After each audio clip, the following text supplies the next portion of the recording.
Merci à toutes celles et ceux qui sont là. Aujourd'hui, on reçoit TPZ. TPZ, c'est un YouTuber qui propose plutôt des vidéos assez longues, assez poussées, assez fouillées. On pourrait presque parler parfois de documentaires sur certains sujets.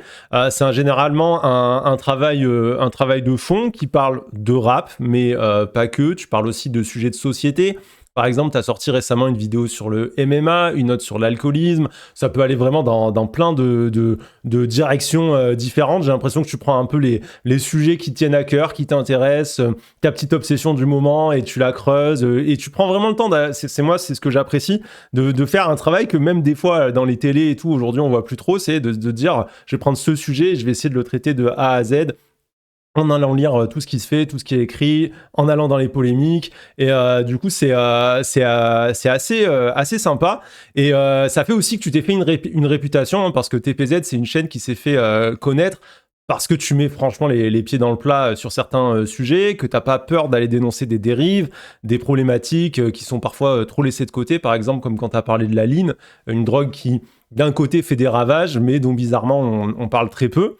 Mais cette posture-là, ça t'a valu pas mal de critiques et même un petit surnom. J'ai trouvé ça en préparant. J'ai vu que certains de tes détracteurs te surnommaient le Batman du rap game. ça ça m'a fait, ça m'a fait quand même pas mal rire comme Ouais, surnom. exactement. Et ça, c'est un surnom à porter comme une médaille, hein, d'une certaine manière. Je pense que Oui, en vrai, très honnêtement, tu vois, c'est rigolo, mais moi, j'en ai joué très tôt. Les gens qui l'ont lancé, c'est des types bienveillants, tu vois. Mine de rien, j'avais pu discuter avec eux parce qu'en fait, moi, j'ai plutôt pas de mal à retenir les blases des personnes quand je les vois une fois, deux fois, trois fois. Tu vois, parce que je me dis, c'est cool, c'est des personnes qui te portent de l'intérêt. Et donc, ça vient d'une personne hyper bienveillante. Après, ça a été repris en mode, genre, c'est une pique, mais pas du tout. Ça me fait trop rire. Ça me fait trop rire. Effectivement, t'es mal à dégaine. Et Batman. puis, il y avait ce côté, c'est ça, ouais, de justicier. Mais après, ils sont allés loin, les gens. Genre, ça y est, c'est juste parce qu'il y a pas de, il y a personne d'autre pour nuancer ça. En soi, mon travail, c'est pas non plus du Romain Molina ou du Élise Lucet, genre tranquille, c'est Hmm. léger. Oui, oui, il y a du boulot, oui, c'est risqué, il y a de la prise de position et surtout, ben, je me mets du monde à dos, mais c'est du monde à dos qui se met à dos facilement. Hmm. Et du coup, les gens, tu vois, de suite, waouh, je dis les termes. Bah, tranquille, les gars. En vrai, vous pensez comme moi, juste, vous le dites pas sur YouTube parce que vous avez peur pour vos carrières, c'est tout. Mais justement, moi, il y a quelque chose. Enfin, je vais enchaîner direct sur ce sujet-là, puis on reviendra peut-être sur d'autres sujets plus tard. Mais tu as été quand même pas mal, justement, critiqué par des gens du YouTube rap et tout, pour avoir pointé du doigt des dérives dans le milieu. Justement, je parlais de la consommation de lean tout à l'heure. Donc, la lean, c'est une drogue, enfin, une manière de se droguer plutôt qui est très populaire chez les rappeurs et le public rap. Qui a fait quand même, qui a été à l'origine de pas mal d'overdoses. Il y a des stars du rap, même des stars du rap français, dont on pense que la ligne serait à l'origine d'overdoses qui les ont tout simplement tués, quoi. Et t'as pas pris non plus une position ultra moralisatrice dans ta vidéo. Moi, je trouve que ça va, ça renseigne, ça explique, mais en même temps, ça dit les termes, c'est-à-dire que ben ouais, non, on va pas non plus accepter que on fasse la promotion de la ligne, alors, comme l'ont fait certains rappeurs ou comme l'ont fait certaines personnalités du milieu du rap, en mode, en gros, c'est un lifestyle ou je sais pas quoi, et on commence à parler de la ligne comme si c'était Oui, voilà, mais tu anecdotique. sais, moi, par exemple, tu vois, c'est rigolo parce qu'effectivement, ce côté moralisateur, tu sais, en soi, comment dirais-je? Bon, je l'ai pas fait exprès, tu vois. Moi, j'ai pas envie de jouer le daron aux gens. Le truc, c'est que, à un moment donné, il y en a certains qui ont relevé que ce côté-là de mon travail, alors que franchement, frérot, c'est la première fois que tu vois une vidéo comme ça. Il y en a aucune autre. En fait, ça va jamais. Ça va jamais. Genre, Hmm. moi, dans les commentaires, il y en a qui marquent mon petit frère, je lui ai montré la vidéo, ça l'a aidé, tu sais, qui reviennent 3 mois plus tard sur la vidéo. Franchement, frérot, ça m'a mis un coup. Ton épisode là, je vais me remettre en question. C'est ce qui a récidivé d'ailleurs avec le documentaire sur l'alcool. Et certains, ce qu'ils vont retenir, c'est franchement, là, je trouve, sur les 48 minutes, pendant 2 minutes, il a été un peu moralisateur. Oh, ça y est, les gars, ça y est. Genre, en quoi j'ai été moralisateur? Je tape pas la règle en bois, hein. Hmm. Mais bon, écoute, c'est comme ça, c'est comme certains l'ont pris. De toute façon, le jour où ces gens-là même m'auront dit un truc positif sur mon taf, enfin bon, bref. Ouais, mais en plus, t'as pas été ultra moralisateur, justement, t'as appelé un peu plus de responsabilité chez les Oui, rappeurs voilà. et le YouTube rap, tu vois. Tu leur as pas dit non plus, ah mon Dieu, c'est mal, vous êtes des Non, monstres si vous consommez de la ligne ou je sais pas quoi. C'était quand même une position assez modérée, moi, j'ai l'impression. juste, c'est pas bien, c'est pas bien. Genre, arrêtez de vous afficher publiquement, même les rappeurs. Peut-être c'est là le côté moralisateur, c'est ce côté où à un moment donné, à l'époque sur Twitter, j'avais mis des tweets à moi, des gros trucs qui avaient tapé des big stats sur les Zola et compagnie. Mais écoute, voilà, c'est comme ça. T'as pas l'impression que, d'un certain côté, comme le rap, ça a été longtemps une musique plutôt marginale, qui était sous le feu de la critique pendant énormément de temps, et des critiques souvent très injustes, ça a un peu incité tout le monde à cacher les merdes sous le tapis, en mode faut surtout pas parler des problèmes, et si quelqu'un parle des problèmes, il trahit un peu la communauté rap. C'est très bonne question.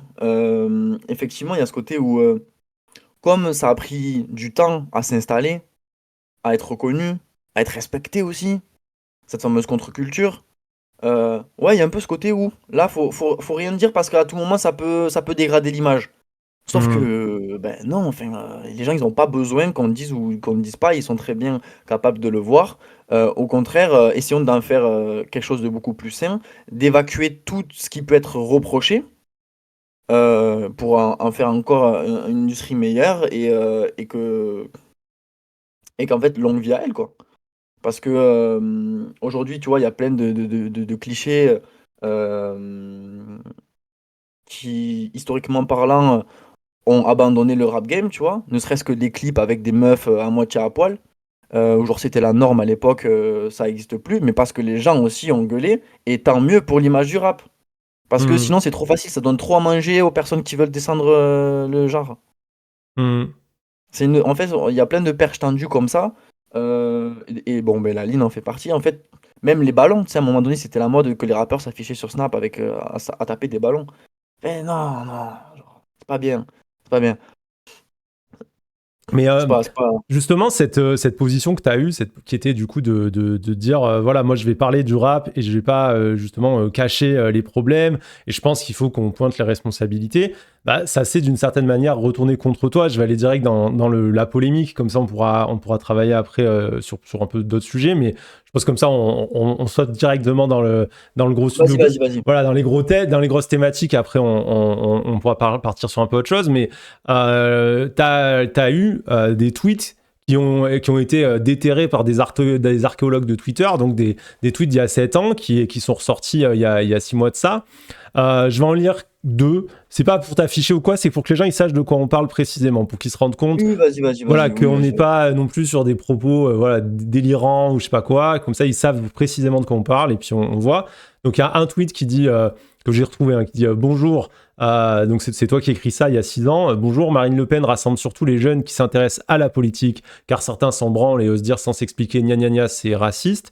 Et un autre tweet qui dit, je sais pas à quel propos, apparemment c'est une réponse à Mister JD, qui dit Marine Le Pen, Florian Philippot, Marion Maréchal, au secours.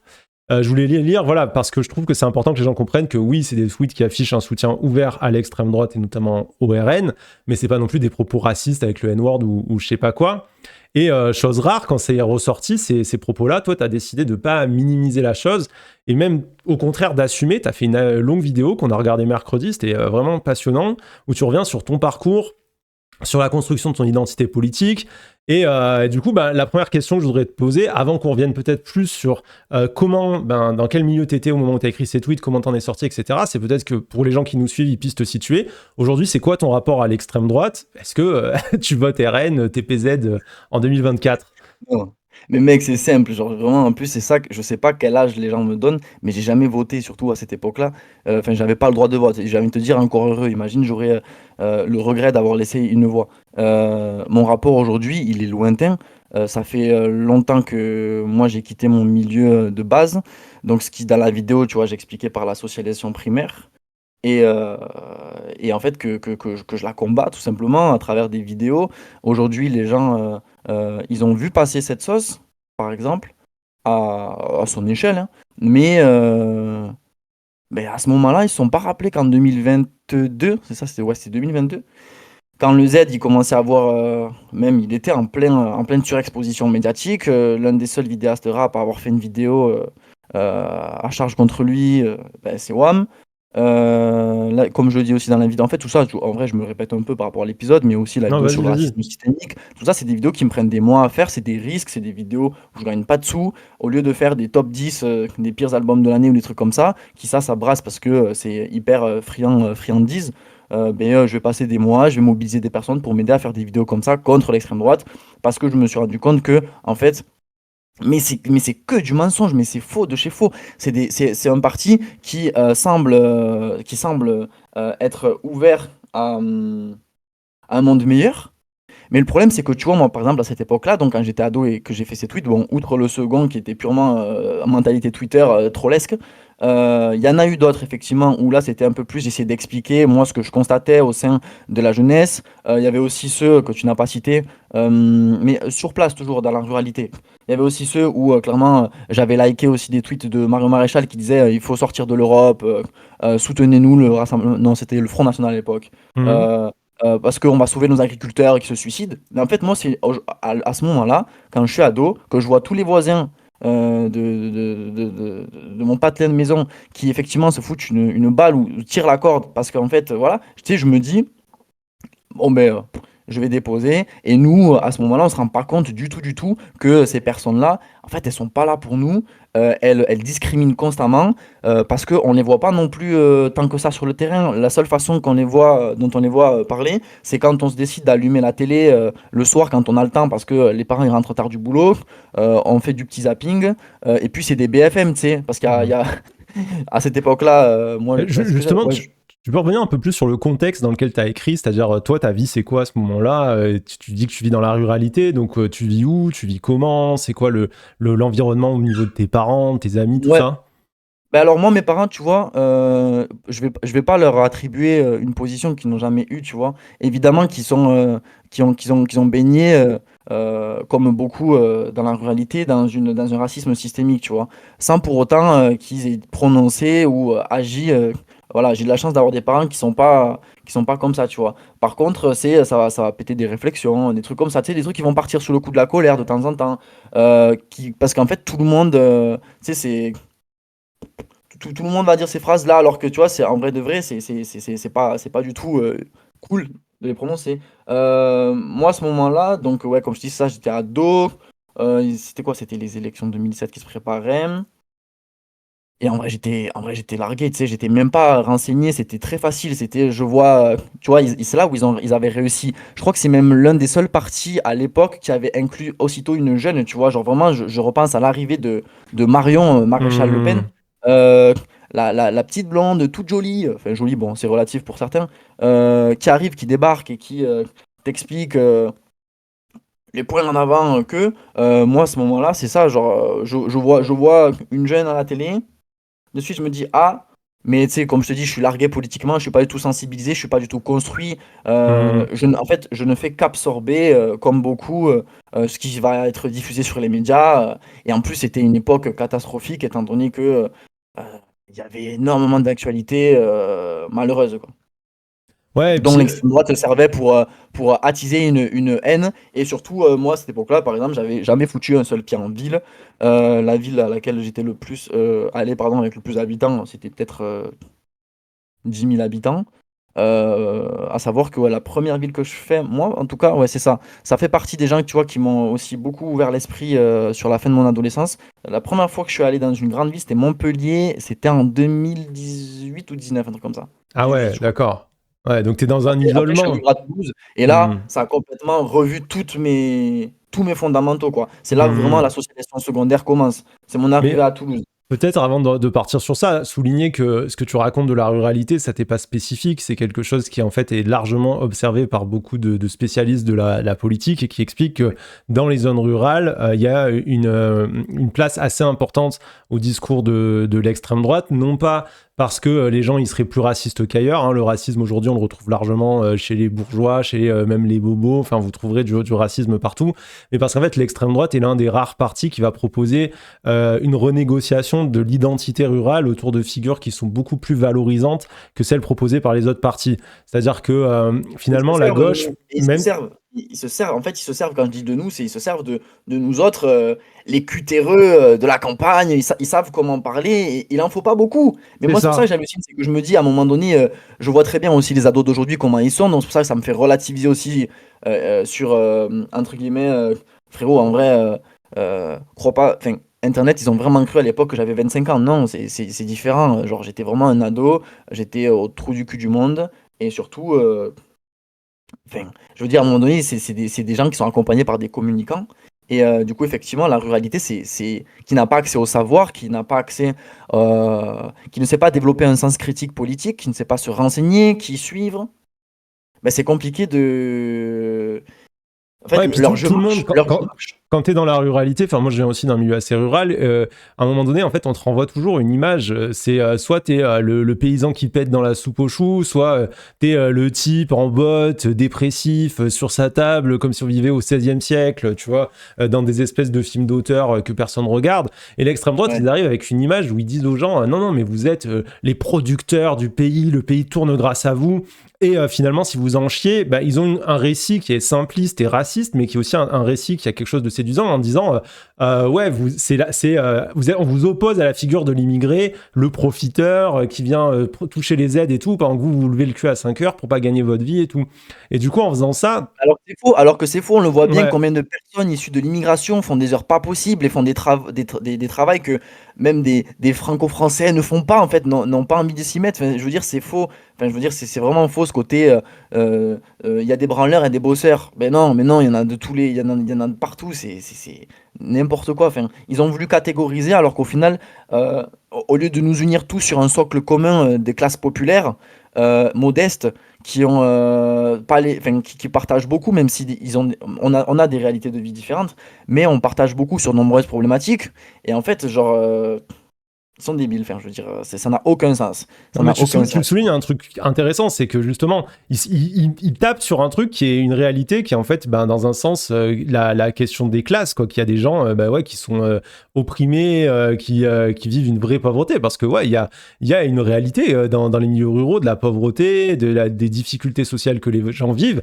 Mais au lieu de Et proposer une c'est, solution en disant c'est la faute aux riches, la solution proposée, c'est la solution simpliste du populisme, qui est de dire ah non, c'est la faute aux étrangers, c'est la faute aux immigrés, c'est la solution du racisme.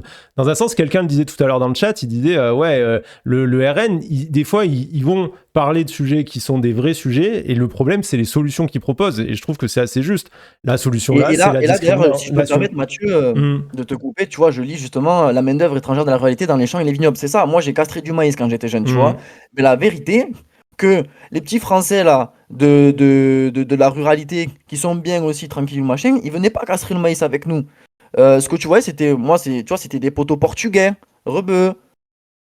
Tu vois, on était très très peu. Ou alors c'était les fils des paysans directement. Mmh. Mais au final, c'est ça, genre c'est nimp. Enfin, je veux dire, tu vois, il y a une certaine entre ce qui se passe et ce qui apparemment se passe, il y a un fossé monstrueux. Je t'en prie, reprends.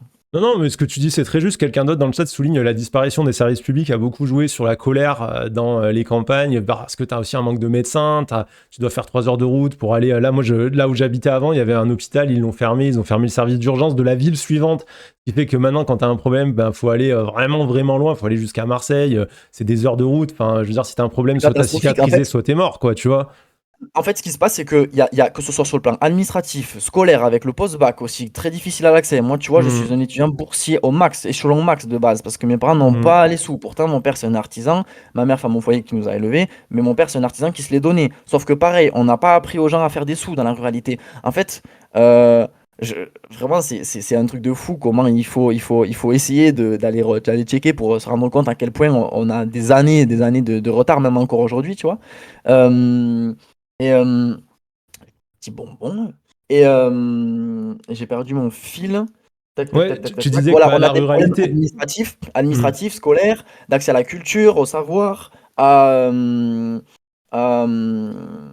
aussi à ce qui se passe aujourd'hui.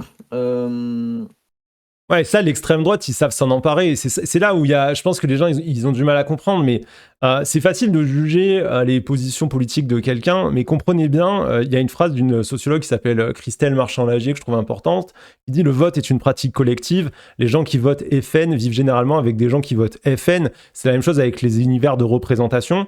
Quand tu grandis dans un milieu comme ça, qui est abandonné, où il y a des discours politiques et des discours publics qui semblent très lointains, qui semblent appartenir à une élite un peu flou d'un monde parisien auquel tu n'appartiens pas, et que tu as une extrême droite qui se dit on va faire un travail de terrain, on va venir chercher en fait ces milieux-là, on va venir chercher leur vote, ben en fait les gens se mettent à voter à l'extrême droite, les autres votent à l'extrême droite, et les représentations d'extrême droite en fait elles s'installent. Et c'est pas l'individu qui est en tort, quoi, c'est le milieu social dans lequel il évolue. Ça veut pas dire que c'est pas grave, ça veut pas dire que le racisme est pas grave, ça veut pas dire que le fait de voter FN n'a pas de conséquences et que c'est pas un problème, mais ça veut dire qu'on est pris dans quelque chose et que en sortir c'est extraordinairement dur. Parce que Oui, et je vais même rajouter, tu vois, en fait, ce qui est compliqué, c'est que, tu vois, quand t'es petit, frérot, moi je suis un poids plume en vrai, sauf maintenant où ma croissance continue. Mais quand t'es petit, t'es face à des gros darons bûcherons dans ta, tu sais, dans ta zone, qui eux ne sont pas sortis de là depuis 3 générations. Que quand tu commences à te dresser en opposition, faut être solide. hmm, Donc en fait, des fois, c'est compliqué de se construire différemment, si ce n'est en quittant le milieu ou en grandissant. Comme aujourd'hui, tu vois, je le fais quand je retourne dans ces milieux-là, je ne manque pas d'ouvrir ma gueule et de calmer les gens, mais que ce soit surtout sur les sujets politiques comme les sujets d'addiction aussi. Tu sais, c'est hyper hmm, banalisé, typiquement l'alcool, tu vois, puisque j'ai fait une vidéo dessus. L'alcool, c'est. Après, c'est tant de gens qui se foutent sur la gueule et qui se retrouvent le nez cassé. Ils se plaignent. Ben oui, les frères. Genre, en fait, ils sont sensibilisés sur rien. Donc aujourd'hui, moi, je peux ouvrir ma gueule, mais quand tu es plus jeune, comme beaucoup d'autres jeunes, en fait, on suit, comme tu dis hmm, la fameuse phrase, on suit une route malgré nous. On hmm. suit une route malgré nous, et on ne peut la quitter que plus tard, en se construisant en opposition, en fait. En se disant, ok, là, je vais avoir le courage de dire, au repas de famille, par exemple, même si, comme je te dis, moi, ma famille, on parlait pas de ça au repas, tu vois. Nous, euh, c'était que le travail, le travail, le travail. Mais en tout cas, tu sais, quand tu es dans des fêtes, comment ils appellent ça déjà? C'est les fêtes du village, des choses comme ça, Ouais, surtout. ouais. Avec surtout des Fête gens qui, pour le coup, patronale et eux, tout. sont bien EXD, bien rugbyman, footeux, qui se bagarrent tous les week-ends, t'as capté? Ben, c'est dur de se construire en opposition à ça. Je pense que les gens, C'est pour ça qu'aujourd'hui, il faut que des jeunes prennent la parole sur les gars, n'ayez pas peur, prenez. Enfin voilà, faut qu'on s'y mette, faut qu'on s'y mette. Parce qu'il y a encore des jeunes qui grandissent dans ça et alors qu'ils partagent pas ces visions. Et moi, je sais que quand je croise des petits de 16, 17, 18 ans, ben, j'en profite pour leur parler de plein de choses, tu vois, mais c'est bien ça. doucement, et leur Hmm. dire que même devant eux, m'opposer certaines fois quand je suis pas d'accord sur des sujets, mais peu importe les sujets, c'est important de montrer qu'un enfant n'est pas obligé d'être d'accord avec un adulte. Hmm. Parce que l'adulte peut se tromper. Et moi, je trouve que c'est se tromper aujourd'hui que d'adhérer à l'extrême droite, parce qu'en fait, frère, à un moment donné, tu parles d'histoire avec eux, ils connaissent pas l'histoire du tout de la France. La France est un pays multiculturel, ça ne change pas. Même nous, en Occitanie, tu vois, moi je suis en Occitanie, frère, de Hmm. base. Oh, on n'est même pas une partie intégrante de la France, tout comme dans d'autres régions.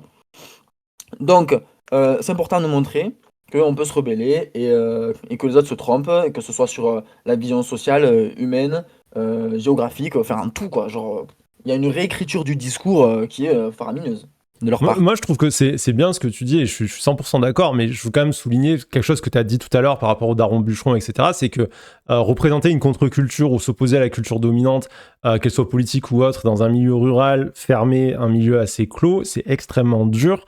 On n'a pas l'anonymat de la masse, on peut pas se cacher dans la foule. À un moment donné, tout le monde se connaît, tu connais tous tes Oh voisins, oui. tu connais tous les autres, tu dois assumer pleinement toutes tes prises de position. Et à un moment donné, assumer la différence, assumer de se distinguer des autres, c'est prendre un risque qui peut coûter vachement cher, que ce Mm. soit te couper de la solidarité locale, perdre des amitiés, mais aussi parfois des perspectives d'avenir professionnel. On va plus t'embaucher pour ci ou pour ça, t'es artisan, on va plus te faire bosser pour ci, pour ça. Donc Ah oui, ça va très c'est vite, pas ça va très simple, vite. quoi. Le commérage, tout le monde se connaît à la campagne. Donc, Hmm. effectivement, c'est un peu, il y a une omerta sur plein de choses et les gens, en fonction d'avec qui ils sont, ils vont plus ou moins, tu sais, ils font attention. On te le dit. Fais attention à ce que tu dis. Parce que ça court vite. Il suffit qu'on Hmm. te voit même, ça me fait rire parce que tu vois, dans ces endroits-là, nous, on est en ville, frérot, tu crois qu'on a autre chose à foutre que de dire, que de regarder toutes les voitures qui passent.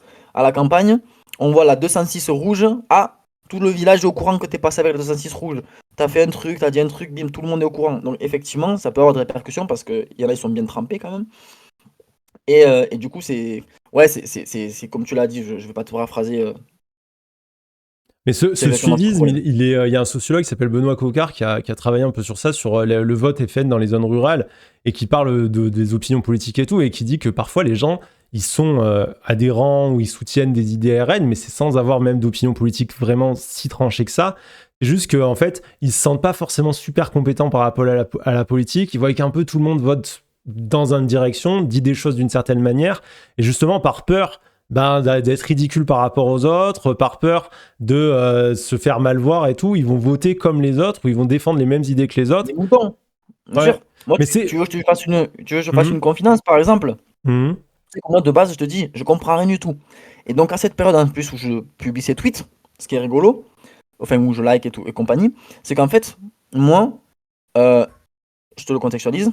Par exemple, j'ai mes potes avec qui je geekais qui partent. Je me refais un cercle social. Dans un cercle social, il y a un étudiant qui, aujourd'hui, pour le coup, en plus, est très à gauche. Donc, tu vois, c'est rigolo le passe-passe qu'il a fait, mais comme quoi, ça marche aussi à ce niveau-là de militantisme. C'est que lui, en fait, il rejoint mon cercle, c'est un peu quelqu'un qui sait bien parler, c'est le mec qui est au courant. Et en fait, ce mec-là, il faisait la promotion de l'extrême droite. Du Mhm. coup, tu vois, nous, on était là en mode, ah ouais, lui, en vrai, hmm, ben genre, genre, tu vois, hop, ben, puisqu'il a l'air intelligent là-dessus, on va le suivre. Et moi, je sais que ça m'a beaucoup fait rire quand j'ai vu ça, c'est que je sais pas, après j'ai coupé les ponts avec lui, je sais pas à quel moment il est passé d'extrême droite à extrême gauche. Il a un peu fait tous les partis après, c'est assez rigolo. Mhm. Mais ce type-là fait aussi partie des figures jeunes qui. Parce qu'il nous en faut peu pour nous surprendre aussi en réalité, tu sais. Tu dis des mots compliqués, moi souvent je le vois à travers ne serait-ce que les vidéos. Quand je dis in fine, oh là là, les gens, TPZ, c'est un intellectuel. Tu vas à la campagne, tu dis coïncidence, concordance, et bref, tu trouves des synonymes un peu originaux. Tu sais, on est là en mode, oh, mais mais cette personne est intelligente, cette personne a fait des études, cette personne, tu vois, de suite, tu sais, c'est. Ouais, et c'est Il a- pas, et je voudrais souligner sur ça, c'est pas que les gens à la campagne ont pas de culture ou quoi, parce que des fois on le présente comme ça, c'est plutôt en fait un rapport à une culture dominante. Il y a la culture de Paris, il y a la culture des gens qui font des études, et on se dit cette culture-là, elle est au-dessus de la nôtre. Et en fait, quand tu viens de la campagne, toi, t'as une culture de choses manuelles, t'as une culture de ton milieu, t'as une culture d'histoire locale, t'as une culture sur plein de trucs en fait. Mais ta culture à toi, elle est pas valorisée, elle est pas bien vue, et toi, tu te vis toujours Non! comme étant inférieur. Tout ce que tu sais est moins bien. Donc tu vas toujours être là, regarder, et quand tu vois exactement ce que tu décris, quand tu as le type qui débarque, qui a fait un peu des études et qui a des grands mots, des grandes façons de parler et qui vient de parler de l'extrême Mais droite, tu te dis, oui, ah oui, bah, il sait que tu lui il sais, sait, lui il sait. tu sais, genre, c'est waouh, c'est magnifique. Toi, t'es là, qu'est-ce que tu sais faire? Ben, frérot, tu sais prendre un bout de bois et en faire sortir une putain de sculpture artistique. Mais, dans la tête des gens, ben non, celui qui est le moins con dans l'histoire et celui qui sait le plus de choses, c'est le gars qui a fait bac+5. Tu vois, Hmm. parce que même nous, on nous dit, si tu veux sortir de la campagne, faut que tu aies le bac, faut que tu aies ci, faut que tu aies ça. Tu sais, de suite, c'est les belles paroles. Il faut qu'en fait, il faut que tu, tu développes un conscient. Du coup, voilà, il suffit qu'il y ait des belles paroles, qu'on en entende, qu'on ne soit pas trop alerte. Et c'est très très vite, on est très facilement influençable. Ça, je pense que c'est le mot. Je pense que c'est le côté très facilement influençable. Mais du coup, ce qui est bien, c'est que moi aujourd'hui, je m'en sers en bien. C'est-à-dire que comme j'arrive à plutôt bien parler, que j'ai développé une conscience politique, de confus à convaincu, moi aujourd'hui, je parle frontalement avec des gens, tout en diplomatie, comme tu as l'habitude de le faire toi quand tu traites ce sujet. D'ailleurs, je te remercie aussi pour ta bienveillance, parce que là où certains m'ont calaché, bah toi, tu as accueilli justement, je crois que c'est ça que tu as dit l'autre fois quand je suis passé, c'est il faut plus de personnes justement qui prennent la parole et qu'est-ce que vous voulez pour que justement la gauche prenne encore plus de pouvoir si ce n'est que ça soit des gens qui soient de confus à convaincus. À un moment donné, on va pas, ils vont pas, on n'est pas bébé, Ouais, c'est enfin, je veux ça. dire, les gars, il va falloir être productif quoi. Ouais, Et carrément. du coup, merci beaucoup pour cette parole-là. Et moi, tu vois, c'est ce qu'aujourd'hui je fais. J'y vais. En plus, je sais leur parler puisque je suis né là-bas. Il n'y a pas de. C'est des Parisiens qui vous parlent, de politique, qui vous apprennent la vie, qui vous disent pourquoi vous souffrez de ci, de ça, pourquoi vous n'avez pas le droit de Hmm. souffrir de ça. Non, là, c'est un jeune. J'ai grandi, moi, dans mon milieu. Arrêtez les conneries. Je sais très bien Hmm. que ça, c'est vrai. Ça, c'est faux. Et ça aussi, c'est faux. Donc, il n'y a pas débat. Je suis blanc. Je vous explique, je suis né chez vous, je vous explique que vous vous trompez en croyant ça, en vous positionnant comme ça, et que derrière, des gens souffrent et sont discriminés. Mes Hmm. frères, et que tu peux avoir 50 ans, à un moment donné, les personnes, elles disent rien. Parce qu'elles aussi, elles savent pas contre-argumenter. Je te dis, c'est de l'influence. J'ai réussi, c'était il y a une semaine, j'étais sur un circuit, tu vois. Donc, tu vois, le sport auto, les darons et tout. Moi, j'étais le seul, ils m'appelaient le malade. Parce que j'étais le seul à prendre de l'eau. Frérot, je leur ai foutu un tir, il y a personne qui a rebondi. Hmm. 2 heures après, comme je t'ai dit, il y a eu une castagne à cause de l'alcool. J'ai pété ma tête, personne n'a branché. Ils ont compris le lendemain, ils ont arrêté de servir de l'alcool 2 heures plus tard. En fait, c'est comme ça. Genre, faut que nous, on leur apprenne. Il faut aussi qu'ils aient des interlocuteurs connus. Hmm. Effectivement, des députés parisiens, qu'est-ce que tu veux qu'ils parlent à des Gersois, des Lot-et-Garonnais, à des Albigeois. Frérot, ils se sentent pas représentés. Donc, il faut qu'on ait des figures comme ça, tu vois, qui viennent ouvrir une autre voie de discussion. Mais toi, t'as pas eu ça dans ta jeunesse parce que t'as pas eu justement des figures qui sont venues te chercher dans ton village pour t'expliquer, voilà, bon bah là t'es dans une dérive et tout. Alors comment t'es sorti de là? C'est quoi les moments, les Si, rencontres qui t'ont si. permis de dégager de cette emprise? Mathieu, si. Tu sais, Mhm. il y a eu des figures qui sont venues, entre guillemets, me chercher. Et c'est là le plus terrible, c'est que du coup, c'est arrivé à ce moment-là, à cette période-là d'adolescence, par les algorithmes YouTube. C'est qu'en Mhm. fait, pareil, l'extrême droite a très tôt compris comment se servir d'Internet. Ouais, c'est Et vrai. avec l'arrivée du Raptor Dissident et tout, Raptor Dissident à l'époque, il cartonnait ce type. Il Mhm. te montrait la voie. Il y a des très bonnes vidéos, je crois qu'aussi Dany Raz ont réagi à ces vidéos-là sur l'analyse du Raptor Dissident il y a quelques années, comment il faisait en fait pour que dans toute cette culture Internet, mais vraiment captiver les jeunes, c'est pas Mhm. politique, mais en vrai si c'est politique. En fait, les seules figures qu'il y avait à l'époque, c'était des types comme lui. Sauf que eux, ils tiraient la couette sur l'extrême droite au final. Ah ouais, de Et ouf. bah c'est ce qu'aujourd'hui, mine de rien, écoute, j'ai appris de cette sauce, tu vois, et je me dis, écoute, en vrai, moi j'ai longtemps haï cet environnement en primaire, mais maintenant en fait je vais y faire un travail dessus. Je vais y Mhm. travailler là-bas. Je vais essayer de faire comme la vidéo de 40 minutes. Et puis ça s'arrête pas à la vidéo de 40 minutes. Et continuer perpétuellement, comme là quand je parle d'extrême droite sur la vidéo sur le MMA. Parce qu'en fait, il faut que ça soit un travail progressif, pierre après pierre. Et pour justement être de ces figures que je n'ai pas eu quand j'étais plus jeune, c'est-à-dire un gars qui est là, qui a tout juste dépassé la vingtaine et qui te raconte ben, comment lui a ouvert les yeux. C'est intéressant ce que tu dis sur le Raptor parce que tu vois, moi je trouve que c'est une réalité, c'est que on a été très en retard. Moi je pense la gauche sur YouTube et encore aujourd'hui les gens de gauche, moi je le vois quand je fais des trucs sur Insta et tout, quand je parle de sujets ben, comme le rap, comme le MMA, comme les sports de combat et tout, ou le sport en général, souvent ma commu Insta elle me suit moins que quand je suis dans des sujets un peu chiants, poète-poète, d'intellectuels de gauche habituels, tu vois. Et je trouve ça archi dommage parce que pour moi, il y a vraiment une bataille culturelle où on a besoin bah, de ce que tu fais ou de ce que moi j'essaie de faire quand je parle de ces sujets sur le sport et tout. Parce que je crois que c'est comme ça qu'on va toucher. Bah, moi, la personne que j'essaie de toucher, c'est le gamin que j'étais à 16 ans. Et toi, je pense que c'est un peu la même chose. C'est exactement ça. C'est en disant, mais on doit offrir quelque chose à l'extrême droite qui n'a pas peur de faire du divertissement en allant tirer, comme tu disais, les gens vers la politique, mais en sous-main, sans être clair. Et du coup, on a plein de gens qu'on perd comme ça. Enfin, moi, je trouve ça terrible. Les dommages et les dégâts qui ont été faits par le Raptor à son époque, par des Soral, par des gens qui ont joué vachement sur l'ambiguïté et qui ont séduit une jeunesse qui n'a pas compris dans quoi elle était en train de se faire, qu'elle était en train de se Ouais. faire bouffer complètement et qu'elle se faisait pisser dans le crâne par des gens qui en avaient rien à foutre d'elle et qui allaient certainement jamais se battre pour la protéger dans quoi que ce soit. Et du coup, moi, je crois qu'il y a vraiment, ouais, ce que j'ai envie de dire, c'est vraiment cette notion de bataille culturelle à mener où ça Oui. peut pas être juste des intellectuels de gauche qui viennent s'asseoir sur des canapés sur Mediapart pour débattre pendant 5 heures d'un truc que personne comprend, mais que ça doit aussi passer par justement tout ce qui est de l'art, la culture, le divertissement. Et c'est ce que tu fais finalement sur ta chaîne YouTube. Oui, voilà. Et cela aussi depuis même avant la sauce, parce qu'en fait, je m'en suis rendu compte très tôt. Autant c'était un passé que j'avais moi-même mis sous le tapis. Genre, non, non, non, c'est pas bien. Quand je vais là-bas, dans la campagne, j'aime pas. Genre, j'aime pas, je me sens pas à l'aise. Hmm. Mal regardé, parce que pas le style vestimentaire décoiffé, bon voilà. Là, je me suis dit, écoute, en vrai, ça fait partie de mon identité. Aujourd'hui, et depuis des années, je suis complètement différent.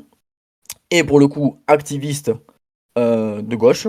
Donc, depuis, ouais, c'est ça, depuis 2020, tu vois, je travaille notamment à travers le rap par la mixité, intégrer aussi les personnes concernées, ouvrir des débats, des discussions. euh, et en fait, au final du final, vraiment, moi je demande vraiment, faut qu'on fasse une liste de quelles vidéos aujourd'hui euh, sont pas que dans le rap game même, hein, mais juste dans autre chose que du politique pur, mais mêlent de la politique et sont Hmm, faites par un jeune. Qui plus est, un jeune qui est concerné, tu vois. carrément. Et ça, je Parce pense que qu'il c'est y bien en a beau de trop dire peu, oui, trop lui c'est peu. pas bien, mais les gars, allez voir mes vidéos en fait. Il y a personne qui a fait de vidéo, si maintenant ils en font, mais il y a personne qui a fait de vidéo sur le racisme systémique. Et cette vidéo, je l'ai faite avec un sociologue. Hmm. Un Et sociologue. c'est quoi les rencontres qui t'ont fait sortir justement de ce milieu? Du coup, c'est le rap, c'est quoi? T'es sur Internet, tu commences à entendre parler de rap, toi t'aimes bien écouter, tu commences à parler à des gens sur des forums, comment ça se passe? Alors moi, ça va se passer par. Bah, alors j'étais très très jeu vidéo à l'époque. C'était d'ailleurs mon seul moyen de divertissement. Et du coup, ma porte d'entrée à ma nouvelle vie, parce que ben voilà, il n'y a pas grand-chose à faire non plus à la Cambrousse, à part de la moto dans les champs, du vélo, je joue à GTA. Et c'est là où je me suis connecté avec des personnes qui étaient de Montpellier, donc tu vois, de la ville, qui vraiment ben, connaissaient cette vie urbaine, quoi. Et Hmm. qui ont commencé à. Moi, j'écoutais déjà du Pura tout seul. D'ailleurs, c'est rigolo parce que j'ai vu les gens changer aussi avec notamment le retour de Orelsan et avec Basique sur le regard du rap. Moi, c'était vraiment, j'étais hyper mal vu au fin collège, début lycée, à faire des vidéos sur le rap parce que c'était de la musique de. Voilà, on me foutait ta musique de B-Word, tu vois, là, t'as capté? Hmm. J'étais en mode. Déjà, rien que là, j'étais. Non, non, je suis pas d'accord. Ouais, Non, non, je suis pas les d'accord gens ont avec ça. oublié d'ailleurs que le rap c'était très mal vu et que déjà écouter du rap c'était une transgression, hein. C'était très mal vu. Même des personnes racisées me rejetaient et se moquaient de moi parce que je faisais des vidéos sur le Peura. Moi, à l'époque, je parle de C-Boy, je parle avant qu'il perce, je parle de Jossman avant qu'il perce. C'était le Hmm. retour de la fouine après ces grandes années en 2005-2010. Euh, tu vois, et donc à ce moment-là, j'ai besoin d'avoir, et je vais faire cette rencontre-là qui va décupler cette contestation de ma part dans ma position, j'ai besoin d'avoir et de rencontrer des gens qui m'acceptent, qui acceptent ce que je produis sur Internet, c'est-à-dire des vidéos sur le rap, et surtout qui vont m'aider à être encore meilleur dans ça. Parce qu'au début, je faisais des analyses de clips, tu vois. Hmm. C'était un truc vraiment, Fianso, il sort Bandit Saleté, je vais analyser Bandit Saleté. Bon. Et puis au final, ces personnes-là de Montpellier, ces urbains, vont vraiment accentuer fois 10 fois 1000 même mon intérêt pour le Peura. Et on va parler de plein de choses autour de ça. Je vais consommer des premières interviews de Niska et compagnie, où tu sais, genre vraiment, je vais entendre aussi ces gens-là on nous discrimine constamment à travers les médias, à travers les paroles en l'air. Ils vont parler sur les rap élites, tu sais, avec Kersh au tout début de rap élite Hmm. même. Euh, je vais entendre leur vie. Et là, je vais me dire, mais ils expliquent une vie assez différente. Enfin, et surtout, c'est très intéressant. Et ce qui est intéressant, c'est de voir qu'en fait, on a un putain de socle commun ensemble. Et Hmm. surtout, genre, pourquoi on diabolise ces personnes-là alors que elles ont de quoi raconter et c'est hyper. En quoi on est différent, quoi. Enfin, en quoi on est différent, c'est pas des extraterrestres, c'est pas des étrangers, tu vois, genre, c'est. Et là, quand j'ai vu des interviews, j'ai écouté des albums, je me suis concentré sur les paroles, j'ai revu un petit peu aussi mes classicos. Et puis de fil en aiguille, rencontre à rencontre, enfin on en est là aujourd'hui, hein. Hmm. Et je trouve que ce qui est vraiment frappant dans ton discours, c'est qu'on voit vraiment comment il y a ce qu'on appelle des conflits de socialisation, c'est-à-dire qu'on grandit dans un milieu où on nous apprend à voir le monde d'une certaine manière, on est dans une espèce de bulle et tout l'univers, il nous apparaît par le prisme de là où, en fait, où on a grandi et on est Ouais. incapable, où c'est très très dur de le voir autrement, même si parfois on a des intuitions, des instincts, c'est très dur d'en sortir. Et l'importance, en fait, justement, qu'il y a à sortir de sa propre bulle pour aller rencontrer d'autres milieux. Avec le rap, ben, tu rencontres finalement un autre espace où le monde t'est présenté sous un autre prisme et tu te retrouves en fait entre deux mondes, j'ai l'impression, un petit peu dans une espèce de transition entre la réalité dans laquelle tu as grandi et un monde qui est en train de te raconter une autre histoire et qui te fait tout regarder d'une manière différente. Et dans exactement. la vidéo que tu as fait sur le sujet, tu dis qu'il y a vraiment eu une phase où tu t'es volontairement reconstruit, quoi, que tu t'es plongé en toi-même et que tu étais en train d'essayer de comprendre qui t'étais et de te refaire une identité. Tu peux nous parler un peu de cette période, comment ça s'est passé, comment tu as vécu les choses? Ouais, bien sûr. Moi, par exemple, en fait, j'ai un petit peu tout qui va arriver au même moment. Je vis à une crise, je sais pas si on peut appeler ça une dépression, je ne sais quoi, bref, mais vraiment, pendant des mois, c'est catastrophique. Je sais pas où je vais, plus tard, qu'est-ce que je vais faire? Je me Quand je me compare aux autres enfants de là où je suis, ben, on est très différents, on n'aime pas les mêmes choses, on n'a pas envie des mêmes choses, on ne vit pas les mêmes week-ends. Comme je le dis dans la vidéo, pendant que eux vont faire la fête et se murger à la bière dans les fêtes de village, moi, tu vois, genre, je suis sur des chantiers, à aider le daron pour me faire 4 sous quand je suis jeune et m'apprendre, tu vois, ce que c'est que le travail. Tu vois, genre, en fait, j'ai très peu d'amis aussi. Et du coup, je vais me jeter dans le grand bain toulousain. Je vais me dire, allez, franchement, je tiens bon, je tiens bon, je tiens bon. À 18 ans, je peux avoir cette opportunité de partir. Je vais bien travailler à l'école. Ça va partir sur Toulouse. Et là, je vais chercher aussi à me connecter avec des gens qui sont des figures du rap toulousain pour que l'on discute musique, mais aussi surtout de la vie de l'histoire d'un milieu que j'apprécie de plus en plus. Et surtout, en fait, très tôt, moi, c'est simple, je commence mon premier jour de stage au studio CDXX à Toulouse. Je me dis, mais je pète ma tête, genre, comment c'est stimulant de fou. Et comme je le dis dans la vidéo, t'as un espagnol, un gitan, un latino, un rebeu, un renoir, on est tous là en train de parler, de partager. Alors que théoriquement parlant, d'après ce que en disaient les médias et les vieux de la vieille en campagne, c'est impossible qu'on soit dans la même pièce. Hmm. Comment communiquer? Nous sommes tous nous sommes différents, c'est pas possible. Ben non, là j'ai senti une vraie communion et là je me suis dit mais what the fuck, mais tu sais c'est assez bizarre de je sais pas si ça le fait à certaines personnes peut-être qui ont vécu ça aussi, mais le passage de la socialisation primaire, ce fameux disque dur vierge, à t'es là, tu fais un reset, t'es là, tu formates, et puis tu ajoutes des croyances bah, beaucoup plus fidèles à la réalité. Tu vois, tu te dis, mais what, j'ai passé des années à avoir un regard sur certaines choses qui étaient biaisées, faux.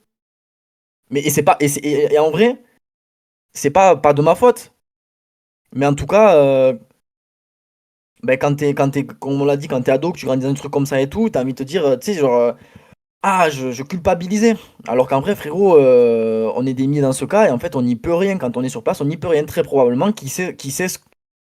tu- qui sait ce que, aujourd'hui, ce que je pourrais penser si j'étais resté au fin fond du Gers, tu vois. Hmm. Après, Hein. moi, dans un sens, je suis d'accord avec le on n'y peut rien, et je pense que c'est hyper important de le dire, et c'est hyper important de ne pas jeter la pierre aux gens pour, bah, comme je le disais dans le live précédent, mais le but, c'est aussi d'accompagner les gens. Pour la politique, le but du jeu, c'est de convaincre. Donc moi, j'ai l'espoir que ton cas, ça devienne de plus en plus ordinaire, et qu'il y ait plein de gens qui sortent de leur milieu et qui arrivent à s'en sortir. Et en même temps, je pense que c'est important aussi de souligner qu'on est aussi, ben, malheureusement, responsable aussi de la violence qu'on fait. Et par exemple, si vous grandissez dans un milieu comme ça et qu'un jour, ben, vous vous en prenez à des gens parce qu'ils pour leur Ah, couleur bien de sûr. peau, etc., Ça, chose que, ça reste extrêmement grave et il faut pas, voilà, le minimiser non plus. Je veux pas qu'on ait l'air de banaliser non plus, tu vois, la violence, non, tout en vraiment, ouais, expliquant ouais. que c'est pas votre faute, mais il faut essayer d'en sortir aussi, quoi. Moi, tu vois, en fait, ce qui est paradoxal, et ça exprime bien aussi la confusion, c'est que jamais je n'aurais levé la main sur quelqu'un, jamais des phrases à la con qu'on peut imaginer des horreurs, mais tu vois, il y a quand même ce côté où systémique. Tu Hmm. vois, ce côté où, ben ouais, on va penser à nous, tu vois, on se recroqueville sur nos problèmes d'agriculteurs, au détriment des problèmes des autres, tu vois. Alors pourquoi nous opposer? Non, genre non, genre. Et là, je voyais, ben, j'ai perdu le message dans le chat, donc Dis-moi, c'est mort. c'était sur quoi? Je le Pendant re- une je heure, te- c'est un random, et ça me fait 2 fois là. Voilà. Et en fait, c'est ça, le Gers. En gros, tu sais qu'il y a des personnes aussi, elles ont du mal, et c'est ça que alors peut-être que s'il faut, c'est pas, comment dirais-je, c'est biaisé, moi aussi, ce que je dis, mais il y a des personnes, elles ont du mal à accepter cette sous-sélection secondaire, à vivre, euh, tu vois, de vivre en ville, de comment ça se passe, c'est trop rapide pour eux, ça les déstabilise trop par rapport à leur milieu de base, à la campagne, avec des idées figées, etc., qu'au final, elles y retournent à la campagne parce qu'elles ne peuvent pas, en fait, elles savent pas comment vivre en ville dans cette pluriculturalité. Mm. Euh, des- Typiquement, on parle du Gers parce que ça me concerne. J'ai des personnes que je connais, tous les week-ends, elles sont pas à Toulouse. Elles rentrent dans la famille parce qu'en fait, elles Mm. sont perdues. Si elles ont rien à faire, elles savent pas s'ouvrir au monde. Il y a des personnes, je les croise. Là, à la fête de la musique cette année, ça fait 10 ans que je les ai pas vus. Ils sont entre eux. Oui, mais C'est tu parlais tout à l'heure de dépression. Je pense qu'il faut aussi se rendre compte que passer d'une socialisation à une autre, c'est dur, c'est violent. On Oui, coupe c'est des en fait, il ponts, y en on a coupe beaucoup, des ça c'est liens. très dur. Il y en a beaucoup, Mm. ils ont du mal à le faire. Et en fait, il faut les accompagner, mais certains, je pense, moi, ça n'a pas été mon cas, tu vois, mais je pense que certains, c'est peut-être violent de voir le monde tel qu'il est vraiment. Peut-être qu'ils se Mm. voilent la face. Ils se voilent la face et du coup, tu les retrouves à ah, mais c'est rigolo parce que ben voilà, ils sont ensemble depuis le collège. Limite, en fait, ils vont aller retourner vivre là-bas dans leur trou du cul paumé et ils y mourront parce qu'en fait, ils sont incapables que de s'ouvrir au vrai monde tel qu'il est. Après, là, moi, je vais me mettre un peu en désaccord. C'est que je pense que c'est pas forcément le vrai monde. Enfin, je veux dire, c'est pas forcément la grande ville. Je pense qu'il y a des gens dans les grandes villes qui sont dans des bulles aussi petites et réduites que peut l'être le plus petit village perdu en Auvergne. Tu vois, je pense que c'est surtout en fait le fait de changer d'espace qui va Voilà, aider. quand je Et, dis le vrai monde, c'est en fait d'avoir une vision. Parce que oui, c'est pareil, hein, les urbains qui euh, font du classisme à fond sur la campagne, qui ont un regard. Non, mais c'est les mêmes, hein. Franchement, voilà, quand je dis le vrai monde, c'est en Hmm. fait, tu as toutes les cartes en main et tu ne te bases plus seulement sur quoi l'opinion publique, les médias t'ont mis dans la tête. C'est ok, tu vas sur le terrain toi-même. Ouais, et ouais, c'est ça, moi, ce que je me dis, c'est ça, c'est sortir de sa bulle, aller vérifier par soi-même. Enfin, par exemple, tu vois, je pense à tous les gens qui sont en panique avec ah mon Dieu, les immigrés, les MNA, les mineurs non accompagnés en France et tout. Et il y a une asso à côté de chez vous. Je suis sûr, il y a une asso dans une ville pas loin où il y a des immigrés, il y a des MNA, il y a un centre d'accueil. Allez faire un tour. Allez dire bonjour. Est-ce que je peux donner un coup de main? Allez vous faire une idée. Je pense qu'au bout d'une semaine, vous aurez changé d'avis. C'est obligé. Et c'est pareil, les gens qui sont ouais, le féminisme, machin et tout. Mais allez dans une asso, je sais pas, discuter avec des personnes qui travaillent dans une asso qui font de l'accueil pour femmes battues ou qui s'occupent des victimes de VSS, etc. Pareil, en une semaine, je pense que vous aurez changé d'avis. Moi, ce que je Et dis oui, aux en gens, fait, c'est c'est l'inconnu. allez Tu voir vois, moi ailleurs, aussi, allez voir ailleurs. bien sûr. Et les gens ont peur de l'inconnu et en même temps, ils y vont pas avertir. C'est ce que je disais dans la vidéo aussi. Genre, ils ont connu qu'une chose et ils ont du mal à aller se confronter à leurs propres contradictions. Et, par rapport au fait justement de ces ruptures, les chocs que ça peut créer, est-ce que toi, le fait d'avoir changé comme ça a provoqué des ruptures justement dans ton espace, je sais pas, familial, amical? Est-ce qu'à un moment donné, ben, la personne que tu devenais en changeant, elle était plus elle était plus en tout cas recevable pour les gens de ton environnement de départ? Familial, non, parce que comme je t'ai dit, moi, mes parents, c'était des confus au même titre que moi, tu vois. Tu sais, tu arrêtes l'école en sixième, tu suis comme un mouton. Hmm. Donc au contraire, tu vois, le savoir que j'ai acquis, je leur ai transmis et aujourd'hui, ben, je suis fier de voir que mes parents m'ont pleinement rejoint, alors qu'à l'époque, je crois qu'ils sont jamais. Quand j'ai dit à ma mère, vote cette année, vote, vote, vote, elle me dit, ça fait longtemps, ça fait bien longtemps que j'ai pas voté, mais j'y vais pour toi parce que tu me l'as dit et j'ai compris, tu vois, ça m'a fait plaisir. C'est beau, hein? Ouais. Ah, bref, désolé, je me Non, non, remue. c'est bien, c'est joli, moi, je trouve. Et, euh, et Non, mais enfin, je reprends, je vois que ça te touche et tout, et justement, je pense que c'est ça qui est extraordinaire, et c'est là où, pour moi, la politique, elle prend un autre sens que l'idéologie qu'on balance n'importe comment, et voilà. voilà, c'est autre chose, quoi. C'est autre Et chose, du c'est la coup, vie, tu vois. familial, donc non. Mais par contre, amical, oui, tu vois, j'ai mis des amis du jour au lendemain, quasiment certains, j'ai sorti de mon entourage, tout comme j'en ai accueilli d'autres et, et je les préfère. Enfin, c'est Hmm. con, on préfère pas quelqu'un pour sa vie politique, mais à un moment donné, tu sais, c'est pas toujours qu'une sorte de politique, c'est pas, oui, non, mais je suis d'accord sur la réforme des retraites ou pas, tu vois, il y a des histoires à un moment donné, c'est une sorte d'humanité, d'humanisme. Ouais, c'est Tu peux ça, pas, c'est ça. tu peux pas, donc là, tu t'en discutes une fois, deux fois, tu vois que la personne ne change pas, écoute, en vrai, va te faire voir, frérot. Je Hmm. peux pas être mon collègue,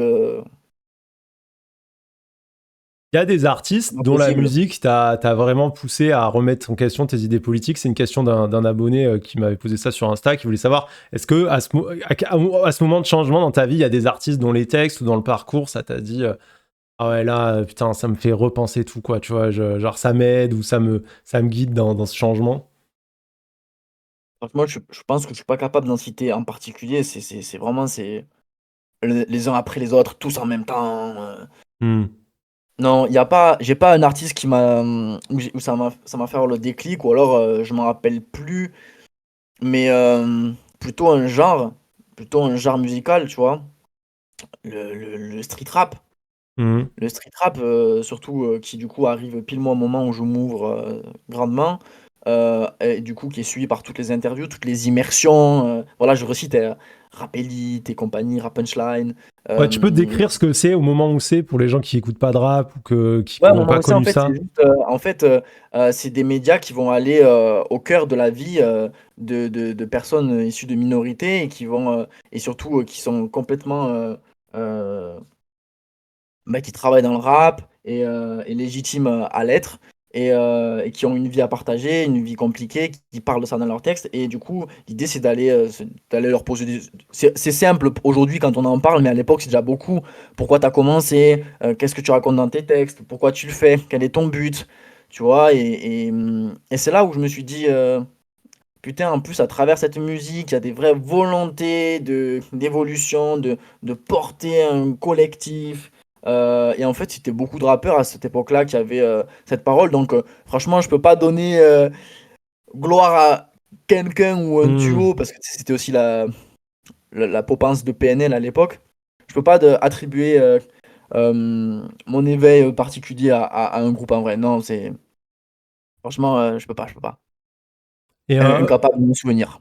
Par et contre, il y a des projets, ouais. pardon, non, non, je me disais juste, puisqu'on est sur le rap, il y a un phénomène, enfin, puisqu'on est sur le rap et aussi qu'on on parlait d'extrême droite juste avant, il y a un phénomène qui s'est développé ces derniers temps, c'est les rappeurs d'extrême droite avec des crocs blancs qui font des chansons, qui fait des chansons à la gloire de Jean-Marie Le Pen, Millésime K qui se déguise en Napoléon pour parler toutes les 3 secondes de racisme anti-blanc et tout. Comment toi, t'as accueilli l'arrivée de ce phénomène inattendu et qu'est-ce que, enfin, je sais pas, qu'est-ce que ça te fait de voir ce truc arriver dans ta scène musicale? Mais tu vois, tu dis depuis quelques années, mais en vrai, j'ai l'impression que Cro-Blanc sur Aloha News, c'était il y a déjà 10 ans, genre, c'était c'est mais alors en fait, à ce moment-là, moi, je capte pas un petit peu, parce que je te dis, genre, je fais mes bagages sur le rap et ça fait vraiment longtemps que typiquement un Cro-Blanc est en activité. Hem, mais pour les autres, qui arrivent au fur et à mesure, que je découvre, comme ça parce que, tu sais, tout le monde en parle et les tacle, heu, bah, ouais, enfin, comme tout le monde, je vais avoir une parole, mais je me dis: «Mais c'est quoi ces mecs qui sont au courant de quel genre musical ils font?» Hmm. heu, ils se tapent l'affiche, hein. Franchement, ils se tapent l'affiche, hein. Et puis, en fait, comment ils vivent et comment ils sont populaires, c'est juste parce qu'on les cite, on va les inviter, sans vraiment les contredire pour, expliquer pourquoi ils font ça et enfin, Hmm. moi, j'ai jamais écouté ces mecs-là, je te mens pas, je sais même pas ce qu'ils disent dans leurs textes. Je crois que genre, il y a comment même Millésime, c'est Twitter qui m'avait fait découvrir pardon, mais j'ai jamais cliqué sur le page, je sais même pas quel rap ils font en vrai. Donc je peux pas C'est juger, faible, hein. C'est très médiocre. Enfin, je sais pas, c'est genre en gros, c'est quoi? Est-ce que c'est bien produit au moins ou même pas? non, non, non, non, c'est du rap de BDE, Genre en tu fait, je sais pas vois. quoi vraiment je devrais, mais le problème c'est que je me dis si je clique une fois après ça va me le recommander et tout, mais genre qu'est-ce qu'ils racontent ces mecs-là dans leurs textes? Non, Je mais sais pas genre, je suis d'accord avec toi qu'il faut pas l'écouter. Enfin, moi, forcément, avec mon travail et tout, j'ai été obligé. Puis avec oui, Millésime K, autant que Roblanc, je faisais exprès de pas en parler depuis longtemps, mais Millésime K, bah, d'un coup, tous les médias se sont mis à en parler. J'étais là, mais calmez-vous, quoi. Il a pas besoin de cette et attention-là. moi je l'ai vu passer, c'est ça et puis j'avais vu à l'époque Pop, ses interviews à lui, mais sinon, mais ouais, j'ai jamais écouté, hein. Bah, je pense que, tu vois, j'avais une question d'un abonné qui disait j'écoute pas du tout de rap, mais j'écoute énormément de techno, surtout hardcore, up-tempo, hardstyle, et j'ai peur que mon genre de musique soit récupéré et approprié par les milieux d'extrême droite. Et il fait référence au fait que il y a de plus en plus de vidéos sur TikTok de Faf qui débarquent torse nu en chantant la Marseillaise en soirée techno. Et il demandait si on avait des conseils pour éviter que un genre musical soit repris par des milieux d'extrême droite. Et déjà, un des premiers conseils que j'aurais, c'est tout de suite capter quand vous avez l'extrême droite qui débarque et qui commence à essayer d'imposer son truc. Et commencer déjà de base à dire non, quoi. Tu vois, déjà, ne serait-ce que le fait qu'il y ait tout le monde qui ait dit non à Cro-Blanc, à Millezimka et tout, je trouve que c'est déjà bon signe. Parce qu'il y a d'autres genres musicaux, je pense au métal par exemple, où t'as des mecs qui arrivent, ils sont néo-nazis, les gens sont là, oui, non, mais c'est une posture artistique ou je sais pas quoi, tu vois. Et à partir du moment où ça s'installe, dans pas longtemps, t'as les crânes rasés au premier rang en train de faire des saluts nazis, quoi. En fait, tu vois aussi l'extrême droite, elle s'est immiscée d'autres manières dans le Peura, par aussi des rappeurs qui lâchaient des punchlines euh, très limites, au-delà de la limite, ça, spécialement sur les Cro-Blancs et compagnie. Mais moi, je pense qu'en vrai, ne serait-ce que ces loustiques là que l'on cite, en vrai, c'est nous qui les avons fait vivre. Parce qu'en fait, en parlant, on va les référencer, on va leur donner du poids, de la notoriété. Ça les feed, quoi. Vraiment, c'est réel, ça les feed. Alors qu'en vrai, si on les laisse dans leur coin et qu'on les calcule pas, ben, Ouais, mais est-ce que ça peut marcher c'est avec, plus tu complexe, vois, mais, un Cro-Blanc, un Milezimka, tu le calcules pas, bon bah voilà, il va faire 10 vues, il aura un petit buzz et ça va se casser la gueule et en fait, tout. ils sont plus connus que écoutés, ces mecs. Oui, c'est ça. Et du coup, le fait qu'on va en opposition avec eux, qu'on va essayer de les contrer, qu'on va leur dire non, mais c'est pas bien, tu dois pas faire du rap, eux, ça va les alimenter, ils vont continuer. Ils vont se dire si, si, je veux le faire. Tu sais, ils se nourrissent du mécontentement, de l'opposition des autres. Ouais, mais Euh, après, est-ce qu'il n'y a pas le risque d'un effet Raptor, tu vois, qui soit de dire, ne pas en parler, finalement, on les laisse exister, on les laisse prendre de non, la mais par contre, place. quand t'en parles, en fait, faut les démolir. C'est soit t'en Voilà, c'est parles, tu les ça. démolis, mais t'en parles pas pour aller de la dernière sortie tous les 15 jours, parce que Oui, là, c'est t'es en train de le ça. référencer, le garçon. Et un autre truc sur lequel je pense que tu as mis le doigt tout à l'heure, tu disais, ouais, et puis l'extrême droite, elle est d'une autre manière dans certaines phases de rappeurs et tout. Et ça, moi, je trouve que c'est un truc qui m'a vachement posé question. C'est que c'est vrai que sur des Cro-Blancs, Millezimka, tout le monde lève le bout, les boucliers, tout le monde dit non, non, c'est Ben bon, oui. c'est dégueulasse si on veut les virer. Mais en parallèle, je trouve la critique, en tout cas, moi, quand je regarde le YouTube rap, vachement plus timide pour critiquer, par exemple, Freeze Corleone, qui est tout le temps dans le top meilleur album et tout ce que tu veux et qui en même temps balance des punchs. Alors j'en ai noté quelques-unes. Le gars il dit j'arrive déterminé comme Adolphe dans les années 30, rien à foutre des camps de concentration, on arrive dans des Allemandes comme des SS, tous les jours rien à foutre de la Shoah. Enfin, tu dis, bon, là, c'est antisémite, point, quoi, tu vois. Ou Al Capote, autre exemple. Alors lui, bon, il est moins dans les tops des meilleurs albums, mais il est invité partout parce que c'est une personnalité et tout. Il était dans les Al fines Capote, c'est herbes. celui qui a le plus fait, anecdote vraiment juste comme ça, Al Capote, c'est celui qui a fait le plus de feats dans le rap game. Ah ouais, voilà, mais tu vois, mais c'est un mec, il est partout et il a une certaine légitimité. Il était sur No Passaran, d'ailleurs, le morceau contre l'extrême droite au moment des législatives. Et j'ai Nul, retrouvé nul complet ce morceau, nul complet là. Je sais pas ce que t'en as pensé, mais naze. une bouse terrible, vraiment. Oublié dès la première écoute. Voilà, Allez, déjà, ni où fait sont nos ni à femmes dans le faire, truc. ni fait ni à faire. Mais Ah ouais, le Al n'importe quoi. Capote là-dedans, c'est quand même un gars, j'ai retrouvé des interviews où il dit t'as pas le droit de parler des juifs, c'est eux qui contrôlent la planète. Le gars est jamais revenu sur ça. Me dites pas c'est un personnage, hein, parce que si le personnage il est antisémite, à un moment donné, c'est que le gars est antisémite. Enfin, tu vois, je vois pas Il y a l'intérêt des d'avoir un jeunes, il y a des personnage. jeunes qui l'écoutent, ils font pas la dissociation, hein. Ouais, il croit que, enfin, je sais pas s'ils se rendent compte de la gravité des propos. Et justement, je me dis, mais comment on fait dans une scène comme la scène rap, qui est quand même une scène qui a été longtemps politisée, tu sais, qui prétend faire du rap sans prendre position et tout machin, pour lutter en même temps face à la banalisation de discours qui sont finalement les discours de l'extrême droite, mais qui arrivent de manière cette fois beaucoup plus pernicieuse, parce que autant c'est dit très franchement, autant ça reste quand même mélangé, embrouillé. Enfin, je vois par exemple avec le cas de Freeze, les gens, d'un côté, les punchs, quand tu les lis comme ça, c'est hyper clair. Et en même temps, les gens qui sont dans le délire Freeze Corleone, ils sont là, non, mais c'est des métaphores, ça veut pas dire ce que tu veux dire et tout. Et je lui dis, non, mais les gars, si tu commences à m'expliquer que c'est pas Ouais. antisémite de dire j'arrive comme Adolphe dans les années 30 et rien à foutre de la Shoah, c'est qu'il y a un souci, tu vois.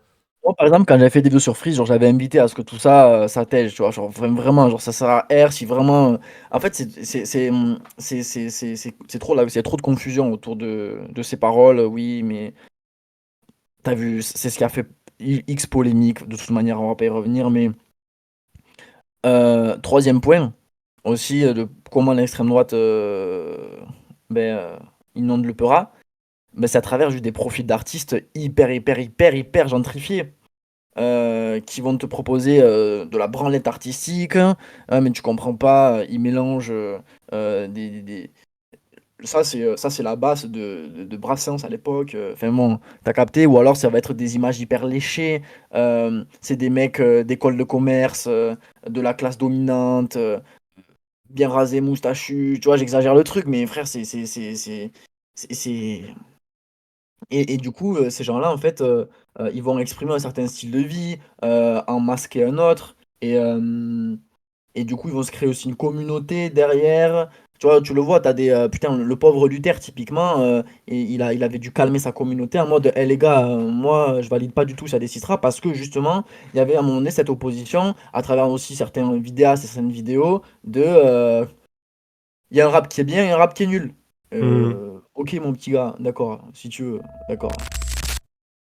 Ouais, ce que tu veux Genre dire, Orelsan, c'est un meilleur rappeur. Genre Orelsan, c'est un meilleur rappeur que Alonso. Tu sais, des trucs comme ça. T'es en mais, mode. mais juste, je veux dire en fait que du coup, ça, c'est un rap gentrifié qui efface peut-être la substance populaire, du coup, mais aussi multiculturelle du rap des origines, quoi, c'est Mais ça? oui, mais regarde, c'est des, Hmm. c'est des. Enfin, tu vois, quand t'as énormément de profils, moi, c'est des profils qui me parlent pas. Parce que pour les suivre, tu sais, ils sont dans une communication minimaliste, c'est de la DA dans tous les sens. Ils vont faire du merch, tarpin cher. Ils vont faire des concerts. Tu vois, il y a ce côté de une certaine élégance. Donc, tant mieux, mais des fois, c'est abusé. Et du coup, ça vient attirer une commu un peu Marie Chantal Poète Poète, quoi. Mais enfin, franchement, je suis assez d'accord avec toi et je trouve que c'est un gros souci, cette gentrification du rap. Et en même temps, elle me semble un peu très difficile à contrer au sens où ben, le rap aujourd'hui, c'est devenu le premier genre musical écouté par tout le monde, on pourrait dire. Et du coup, ben, tu as des producteurs qui arrivent, qui proposent une version finalement de plus en plus euphémisée de ce qui a été une contre-culture hyper forte. Mais est-ce que ça, enfin, à mon sens, par rapport à l'extrême droite, hein, purement, est-ce que c'est pas quand même moindre que, tu vois, en termes d'effet, de violence et de la manière dont ça peut embarquer une jeunesse, que, ben voilà, ce que je te disais sur Freeze avec des punchs ben, antisémites, Al Capote qui tient des discours antisémites complotistes. Je vais partir sur un autre truc. Je pensais à la LGBT-phobie aussi, tu vois, dans le rap qui est omniprésente. On a des phases, bon, je pense à 404 Billy, s'est pris une sauce là il y a pas longtemps. Je vais lire une phase pour que les gens sachent de quoi on parle. Encore, Mhm. encore. Il disait quelques LGBT ont milité pour leurs droits pour ensuite l'imposer aux autres. Jusqu'à preuve du contraire, je fais ce que je veux, je suis chez moi. Si je veux pas qu'on marmot soit non-binaire, j'ai le droit. Franchement, c'est juste la LGBT-phobie. Le gars, il va nous faire des tweets ensuite pour dire personne ne veut voir le rap virer extrême droite, ça n'a jamais été son essence. De mon côté, je ne veux pas non plus qu'il devienne LGBT-friendly. Tu dis, bon, on souffle fort. En Abouba, qui nous a fait la dernière fois un tweet en soutien à Zemmour contre l'endoctrinement des enfants par les LGBT. Là, pareil, on a l'impression qu'on est chez Christine Boutin, tu vois. Et le loser en chef, franchement, je vais citer Koba, qui a relayé sur ses réseaux un article sur un père qui a tué son fils de 14 ans, donc Kobalade, et qui allait écrire en légende bien joué. Et quand il s'est fait donc bien joué au meurtre, quoi, bien joué d'avoir tué ton fils parce qu'il était LGBT. Et quand il se fait attraper la veste, il fait une réponse, mais vraiment la pire réponse de tous les temps. Il répond je ne suis pas homophobe, chacun pour soi, Dieu pour tous. Je ne cautionne pas du tout le meurtre ni l'enfant gay. Alors ça, je me suis dit what the fuck. Ouah, Non attends, mais non, attends, j'ai loupé une étape, moi, là. je ne Attends, c'était cautionne quoi, ça? pas du tout le meurtre ni l'enfant gay. J'étais sur le cul. J'ai découvert ça en préparant l'interview. Je savais pas non plus. Alors que Kobalade, c'est un gars que je vois souvent passer et Dans tout. le chat, si vous savez, mais moi, je l'ai pas vu passer. Est-ce que j'étais dans un tunnel de travail, là, ou Non, ça mais date un peu et surtout, je pose le truc. Enfin, t'as pas à te faire ni l'avocat ni le procureur du rap. Enfin, je veux dire, c'est juste pour avoir la discussion avec toi, qui bosse sur le sujet, qui Ouais, bosse dans le milieu, ouais, mais ouais, se ouais, poser ouais. la vraie question qu'est-ce qu'on fait, quoi? Qu'est-ce qu'on fait? Parce qu'à un moment donné, quand on en est à avoir un mec là qui est en train de, bah, tout simplement, de faire la promotion du meurtre des personnes LGBT, on peut pas fermer les yeux, comme on peut pas fermer les yeux sur l'antisémitisme et tout. Comment est-ce qu'on fait pour venir voir les gens et dire bon, maintenant, c'est chaud, quoi? Fabro Nemesis, tu dis c'est super vieux ce truc de Koba. Non, c'est pas super vieux, ça a quelques années, c'est vraiment pas vieux du tout. Et c'est super grave, il s'en est jamais excusé, il est jamais revenu là-dessus. C'est pas normal. Et en fait, j'en ai rien à foutre que ce soit vieux ou pas. À un moment donné, Mais quand en quelqu'un fait, tu balance un vois, truc comme ça, regarde, soit il a un discours clair et il s'explique clairement, soit à un moment donné, c'est que il est LGBT-phobe et puis c'est mort, quoi, tu vois. en C'est... fait, euh, mine de rien, comment dirais-je? C'est une histoire d'ouverture, encore une fois, encore une fois, encore une fois. Il faut juste être ouvert et tu sais, il y en a qui aiment bien dire aussi, «Vivez votre vie comme vous la voulez, du moment que ça ne nuit pas à la mienne», et cetera et cetera. Hem, mais ou il faut être ouvert à ce que juste on soit tous différents, que cette différence-là, oui, on va pas nous la faire imposer genre: «Mais c'est débile», genre, frère, non, mais on est tous différents, vivez, on peut tous, ça est-ce que ça empêche de communiquer? Non. De vivre ensemble? Non. Vraiment, c'est tout simplement, des positions, culturelles, quoi. Genre on va t'apprendre ça c'est pas bien, ça c'est bien, c'est malheureux, mais c'est l'histoire de chaque personne, à son échelle, doit pouvoir s'ouvrir sur certains sujets. Ouais, mais est-ce que finalement, tu vois, ça, il faut quand même qu'on soit. Est-ce qu'il faut pas qu'on soit capable de trancher fort et de dire, ouais, à un moment, c'est comme avec le racisme, tu vois, de la même manière que si demain, je vois, je sais pas, un artiste d'électro ou je sais pas Et quoi qui voilà, dit à un mec, ouais, il tue sa fille parce qu'elle sort avec un mec noir et qui dit bien joué et tout, je dirais, ben non, c'est une et dinguerie en vrai, et tout. c'est exactement ce que je voulais dire par, tu vois, genre, il y a des personnes, elles doivent avancer, drastiquement sur le sujet du racisme, d'autres sur le sujet, d'autres minorités LGBT, d'autres sur, vraiment, genre, il faut qu'ils se travaillent et que, aujourd'hui, non, genre, il y en a, ils disent: «Ouais, le rap game, il a jamais été LGBT». Mais frère, genre, tu pas au courant de, ce que ça représente au tout début quand c'est créé, ce bail, bien sûr qu'il y a une période où c'était non mais rien à voir, genre rien à voir. C'est l'expression des minorités, des gens qui sont, qui en fait, sont constamment, mis à part, qui sont, ouais, qui sont mis en touche, et c'est n'importe quoi, c'est n'importe quoi, Et puis, tout je voudrais simplement. reprendre quelqu'un dans le chat qui dit quelque chose de juste, qui dit après on tape beaucoup sur le rap, sur le sexisme, l'homophobie, mais les autres genres musicaux sont souvent oubliés sur Oui, ce ah oui, sujet. bah, ça c'est Voilà, ça sûr. n'a rien de spécifique au rap, mais il y a un C'est sûr, problème.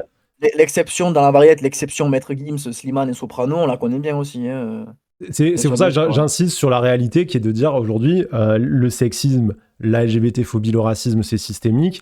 Après, dans le rap, ça ressort plus déjà parce que le rap, ben, comme c'est la musique des minorités, toujours c'est scruté à la loupe.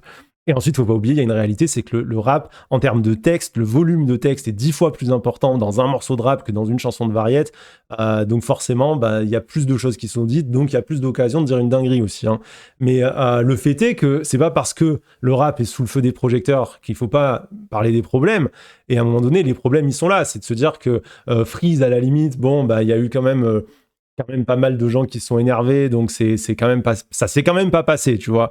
Mais par exemple, Koba, par rapport à la LGBT-phobie et tout, aujourd'hui, il y a un moment, enfin, tu vois, je me dis, est-ce qu'il faut pas qu'il y ait quand même dans toute la scène un truc qui dise t'as envie de dire des dingueries LGBT-phobes et tout, et de dire c'est normal de buter un gamin de 15 ans parce qu'il est queer, ben écoute, très bien, grand bien de face, mais par contre, on ne te fait pas tourner, on te déprogramme des festivals. Enfin, tu vois qu'il y a une sanction qui dise non, ça passe pas. Parce que sinon, ça normalise d'une certaine manière, ça banalise et ça rend. Tu vois, il y a aucune conséquence, quoi. C'est bah, oh, finalement, la LGBT-phobie, c'est une haine Non, mais acceptable. voilà, c'est ça, en fait, ce que tu dis, c'est que c'est ça, en fait, il y a un classement des combats. C'est genre, ah, c'est pas grave, ça, c'est plus grave et tout, alors que, ben non. La discrimination, c'est sur le même plan. Ouais, mais il faut que Enfin, la scène fasse quelque chose. Tu vois ce que je veux mais dire? oui, C'est mais qu'à du un coup, moment oui, donné, mais oui, mais oui, mais du coup, ben le non, gars parce que tout seul, il va pas changer. Il faut que ça vienne mais des autres et que ça dise allez vous faire, enfin, tu vois, allez vous faire foutre un moment. Et, euh, et en plus, je trouve que c'est sain au sens où, tu vois, il y a un morceau de Dinos qu'il a fait où il parle à un de ses potes gays, où il fait un morceau pour dire que maintenant il comprend et tout, alors que lui-même il a pu avoir des phases LGBT-phobes, tu vois, à une époque. Et putain, je me rappelle plus le nom du morceau, désolé. ouais, pareil, tout ça, ça reste de la construction, genre, ou alors, comme vu l'âge de se déconstruire, parce que moi, je parle beaucoup aussi de déconstruction, mais comme on dit, frérot, tu minot, au contraire, tu t'es construit. Même si, oui, le terme est déconstruction, parce qu'on va déconstruire ses fondamentaux, etc. Mais c'est simple, moi, j'avais pas grand-chose dans les fondamentaux, et comme beaucoup de gens de notre âge. Par contre, quand tu as quelqu'un de 20, 30 ans qui ouvre les yeux, voilà, là, c'est clair que ça marche bel et bien. Et au final, ça reste encore une fois, voilà, il revient sur sa socialisation primaire où il a grandi dans un milieu qui a dit: «Ça, c'est pas bien, ces gens-là, ils sont pas bien, ça, c'est honteux», machin, tout ça. En fait, il dit, ben non, je suis pas d'accord, je me dresse contre, nanana. En fait, c'est le même schéma, hein. Ouais, mais pour l'entendre, c'est ça que je me disais, c'est que pour que Dinos il puisse sortir ce morceau-là sur un album qui est vraiment apprécié par la plupart des amateurs de rap, le morceau est très bon en plus et tout, mais pour que ça puisse sortir ce morceau-là aujourd'hui par un type qui a toute cette crédibilité street, tout ce que tu veux et tout, Ouais, il faut à un c'est moment génial. donné que la société elle ait changé. Et en fait, c'est parce que des gens ouvrent leur gueule. Tu sais, nous on nous accuse toujours, c'est un peu ce qu'on revient au début de la conversation, on te dit à toi t'es trop moralisateur parce que tu viens sur tel et tel sujet. Moi on vient tout le temps me dire ah ouais mais tu fais chier, tu t'es contre ci, t'es contre ça, mais en fait c'est pas par plaisir, c'est simplement que je sais ce que c'est la LGBT-phobie, je vois la violence que c'est, je vois les gamins qui se font Oui. tabasser au lycée, au collège, qui ont peur de pouvoir vivre leur sexualité, qui ont peur de leur famille et tout machin, et je me dis, c'est pas acceptable en fait que ça se perpétue, donc c'est pour eux en fait que je pense qu'il faut ouvrir nos gueules, et en même temps en ouvrant nos gueules, ben, la réalité, c'est ce qui raconte bien la chanson de Dinos, ben, c'est que on fait réaliser à des gens que bah, en fait ils ont perdu des amitiés, ils ont cassé des trucs et tout sur des préjugés et qu'aujourd'hui, ben, sortir de ces préjugés, c'est pas si difficile. Mais Voilà. pour ça, il faut ouvrir sa gueule, tu vois. C'est ça, Et c'est pour ça que c'est encore une fois, important. c'est très bien qu'il l'ait fait. Ça mérite du relais, tout comme aussi quelqu'un qui passe de confiant à convaincu. Voilà. En fait, faut se mettre d'accord. Discrimination zéro. Mm, On est en 2024. mm. On a accès les uns aux uns aux autres. On sait communiquer. On a X supports de communication. Venez, on arrête 2 minutes sur des putains de, de, de, comment dire, c'est pas des clichés ou des stéréotypes, mais c'est des trucs inhumains, quoi. Ouais, Que puis ce soit quelqu'un racisme, souligne un truc important et dit, mais en homophobie, plus, etc. une manière d'agir qui est efficace, c'est aussi ben, de soutenir les rappeuses, soutenir les rappeurs de minorités, rappeurs LGBT, tout ça. Enfin, il y en a. Go donner de la force, go mettre en avant le boulot, essayer de faire exister. Parce que en fait, je pense que la représentation crée de la force. D'un côté, tu vois, si tu fais un festival, bon, toi, tu feras moins d'entrées, tu as des programmes Koba, mais que derrière, tu programmes une rappeuse ou un truc comme ça et tu donnes de la voix et tu permets à d'autres sensibilités de s'exprimer. Bah, en fait, je pense qu'il y a un vrai travail politique qui se fait et que ça peut permettre une prise de conscience à beaucoup de Ouais, gens. ouais, mais là, on va toucher au business, frérot. Je te mens pas. Je vais d'ailleurs je fais une parenthèse complète là, parce que franchement, au moins, c'est l'occasion pour moi de le dire. Tu vois, cette année, en voyant les villes faire des concerts, justement pour arriver à choper des sous et les redistribuer à des ONG qui œuvraient dans tous les pays qui luttent contre la colonisation ou même la guerre, tu vois, où moi je voulais faire un concert à Toulouse avec un certain line-up particulier, un truc vraiment travaillé Hmm. vite fait mais bien fait. Tu vois. Qu'est-ce que m'ont répondu les gars business? Soit ça m'a lâché des vues, soit ah ouais mais non mais là c'est les élections, tu parles, ils sont plus dans ça les gens. Donc en fait à chaque fois c'est des positions. Balance bénéfice-risque.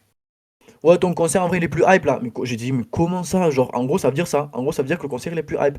Donc, toujours business. Donc, déprogrammer un gars qui fait des milliers d'entrées versus se mettre quelqu'un qui peut-être, ils en ont rien à foutre de l'éthique. Eux, ils sont éthiques que quand c'est hype. La preuve, regarde, moi je voulais vraiment faire ça à fond, à fond. Et tu sais, toi aussi, parce qu'on s'est aussi rencontrés comme ça. Depuis combien de temps aussi je suis engagé à travers des tribunes Hmm. signataires contre tout ça. Et même aussi des innombrables tweets à l'époque où j'avais Twitter, justement pour propager cette parole-là, ce cessez-le-feu et compagnie. Voilà, aujourd'hui, le business, mais va-t'en obtenir quelque chose comme ça. Moi, je leur dis, tu sais, j'essaie de leur parler business en mêlant l'éthique, tout comme aussi j'ai pu le faire avec, bref, avec d'autres sujets. Et en fait, non, non, non, non, non, non, c'est. Ah, mais c'est là où le public a un rôle de ouf. Il y a Baudouin Et qui du coup, écrit. et du coup, la date, d'ailleurs, donc ma date, en fait, elle s'est pas faite parce qu'il y a aucun putain de producteur de concert ici qui voulait Ouais, mais la faire. ouais, Parce que c'était plus hype que les gens ils sont sur les élections maintenant.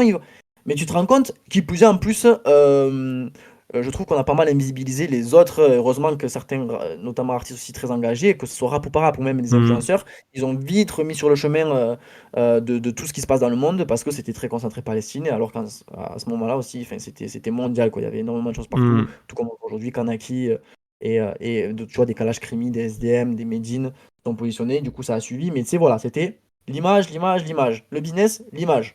Donc voilà, on retombe sur bonne chance pour qu'aujourd'hui le business nous aide à changer des mentalités. Si s'il y a pas un lancement, en fait, il y a pas un départ de flamme, et qu'ils Ouais, suivent pas les mais autres, on est quand même à ils sont l'époque d'Internet. Enfin, tu vois, je veux dire, à un moment donné, les gens. Enfin, je m'adresse au chat, mais je m'adresse aux gens qui vont écouter le replay sur YouTube et tout aussi. Mais à un moment, les gens, vous avez du pouvoir aussi, tu vois. Vous êtes pas. On n'est plus à l'époque de la télé où ce qui passait et ce qui était diffusé, on n'y pouvait rien. La radio, c'est pareil, on n'y pouvait rien. Tu voulais faire percer un petit artiste, c'était une galère de ouf. Aujourd'hui, enfin, je veux dire, vous avez Internet, vous pouvez donner balle de force à quelqu'un. Vous pouvez aussi largement vous dire que vous soutenez plus les trucs avec des gens archi problématiques. Je dis pas de côté dès qu'un type a dit une fois, une phase dans son passé, machin et tout, parce que c'est ingérable. Ça, justement, quand on parlait de socialisation tout à l'heure, faut comprendre que les gens, ils passent par des étapes et tout. Mais là, voilà, en 2020, 2024, si vous avez des gens qui débarquent en balançant des punchs à la frise ou qui arrivent comme Koba en disant des dingueries pareilles, voilà, à un moment donné, il faut juste se dire on lâche l'affaire. Et il y a Baudouin qui disait tu peux pas imposer des rappeurs LGBT ou aussi d'autres minorités. Si les gens veulent pas écouter, ils écouteront pas, c'est tout.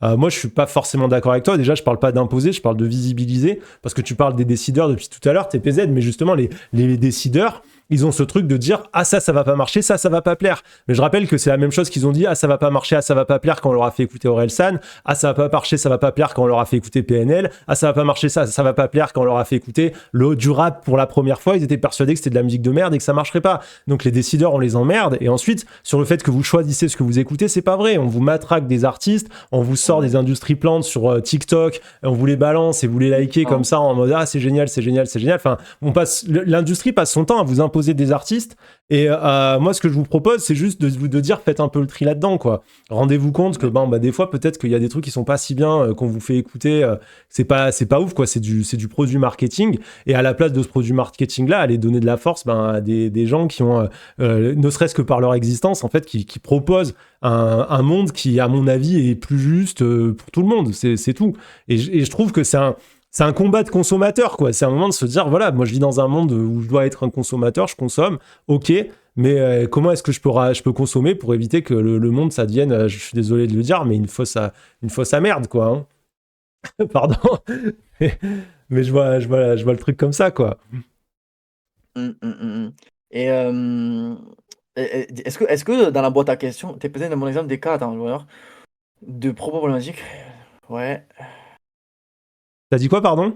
Ouais. Non, je lisais le de Christellen, je lisais le commentaire de Christellen, merci beaucoup de souligner tout Ah, ça. bah, je vais le lire. Hem, TPZ est un bon exemple des cas où le pardon de propos problématiques est politiquement nécessaire. Il a dit ça jeune, il a manifestement changé d'avis et il milite même dans l'autre sens.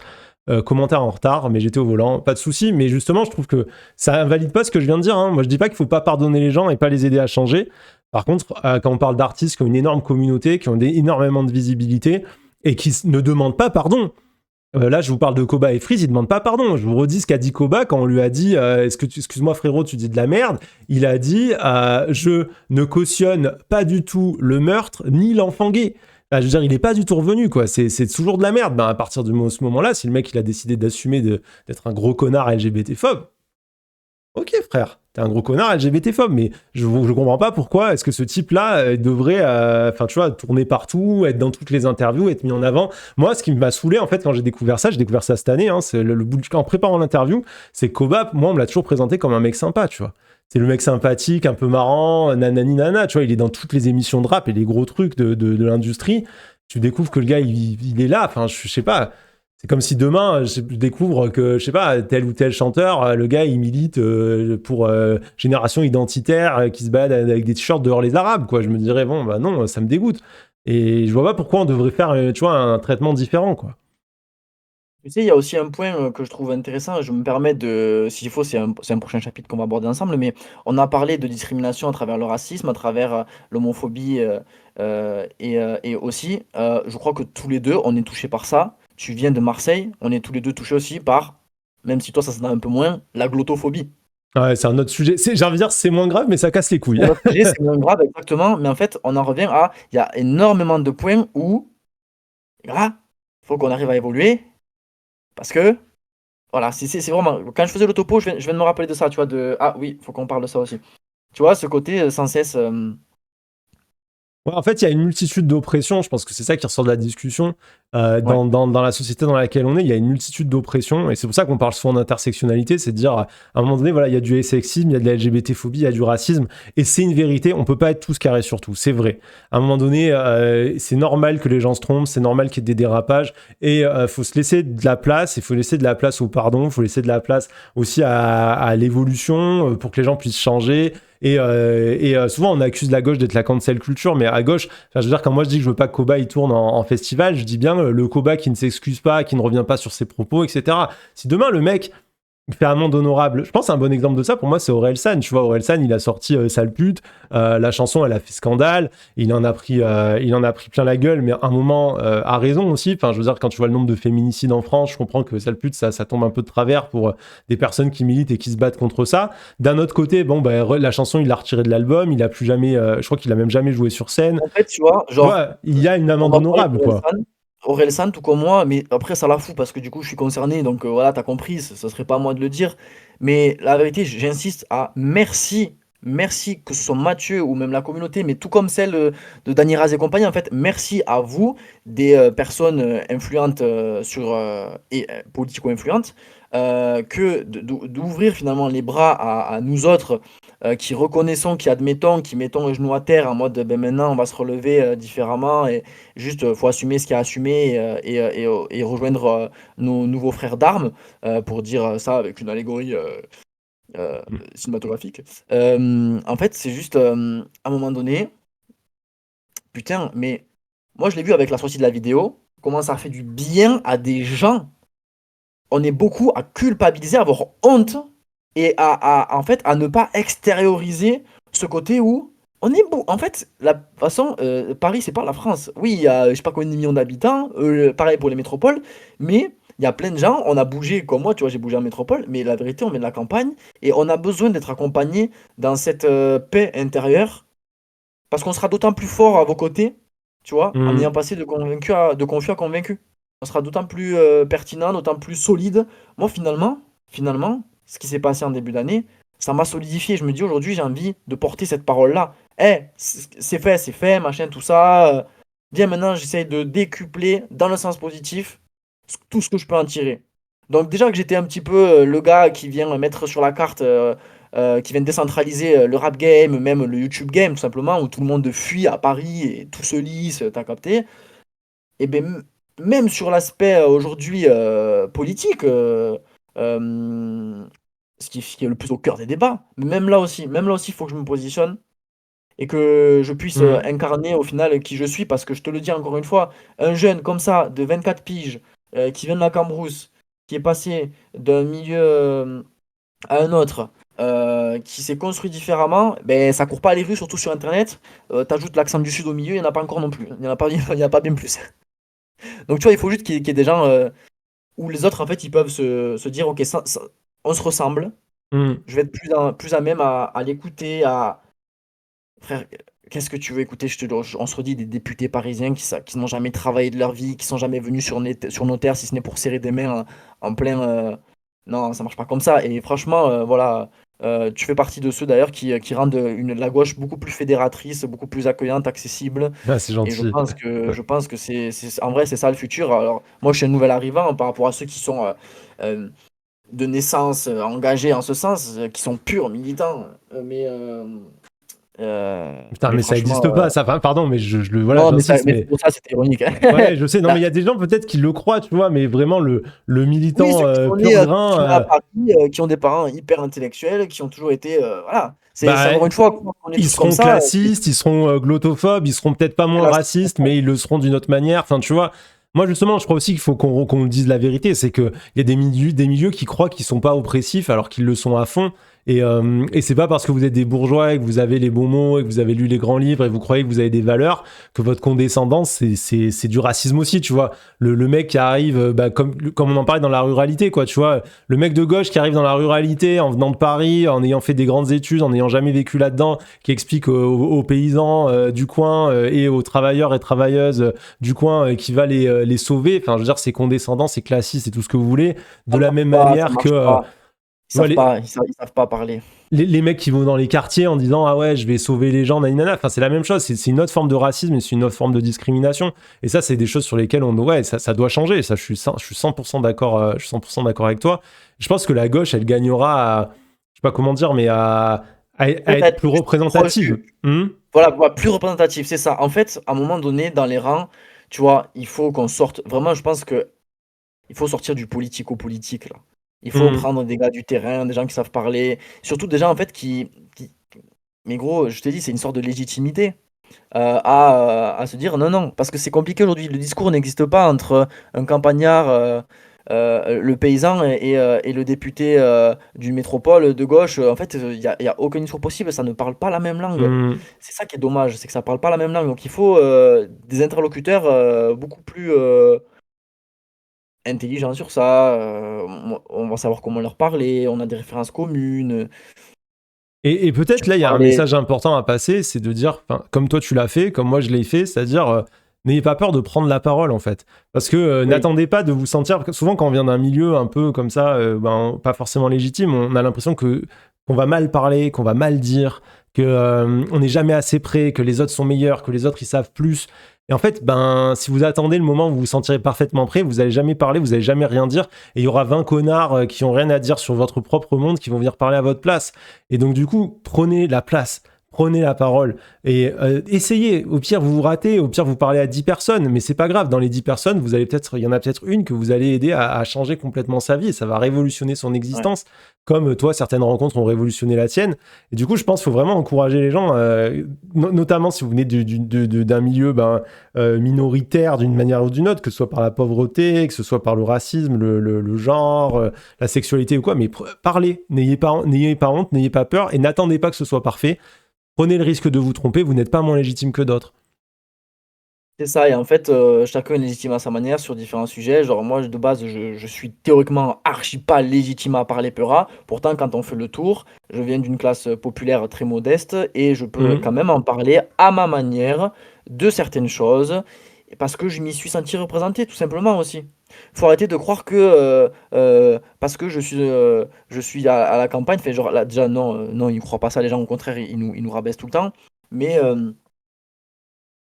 enfin, on n'est pas tous les mêmes, quoi. Genre moi je suis un Baptou de campagne, genre vraiment la vie elle était dure. La vie, elle était très dure, plus jeune.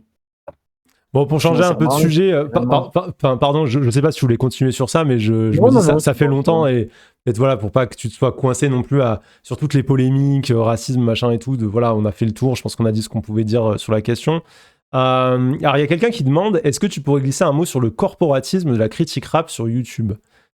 Je sais pas exactement Vas-y ce le que veut corps, dire la personne, je sais pas si c'est ça quoi? t'inspire. C'est corporate, genre, en mode tous ressemblent, Je me demandais si c'est c'était pas ouais. le fait que les mecs soient derrière les labels aussi et qu'ils soient un peu trop mous du cul dans certaines critiques. Je sais pas. Ah ouais. Café, si tu veux Ah oui, ah c'est bon, préciser. j'ai compris le corpo. Oui, c'est bon, en fait, je pense que c'est ce côté, genre, il y a pas vraiment de prise de risque, les gens font attention. Hmm. Mais en fait, c'est simple, il y en a beaucoup, ils sont youtubeurs rap parce que juste, ils veulent avoir une porte d'entrée dans l'industrie, c'est tout. Ils veulent ensuite finir par travailler dedans. Ils veulent lancer des labels, ils veulent pour les artistes, ils veulent faire des.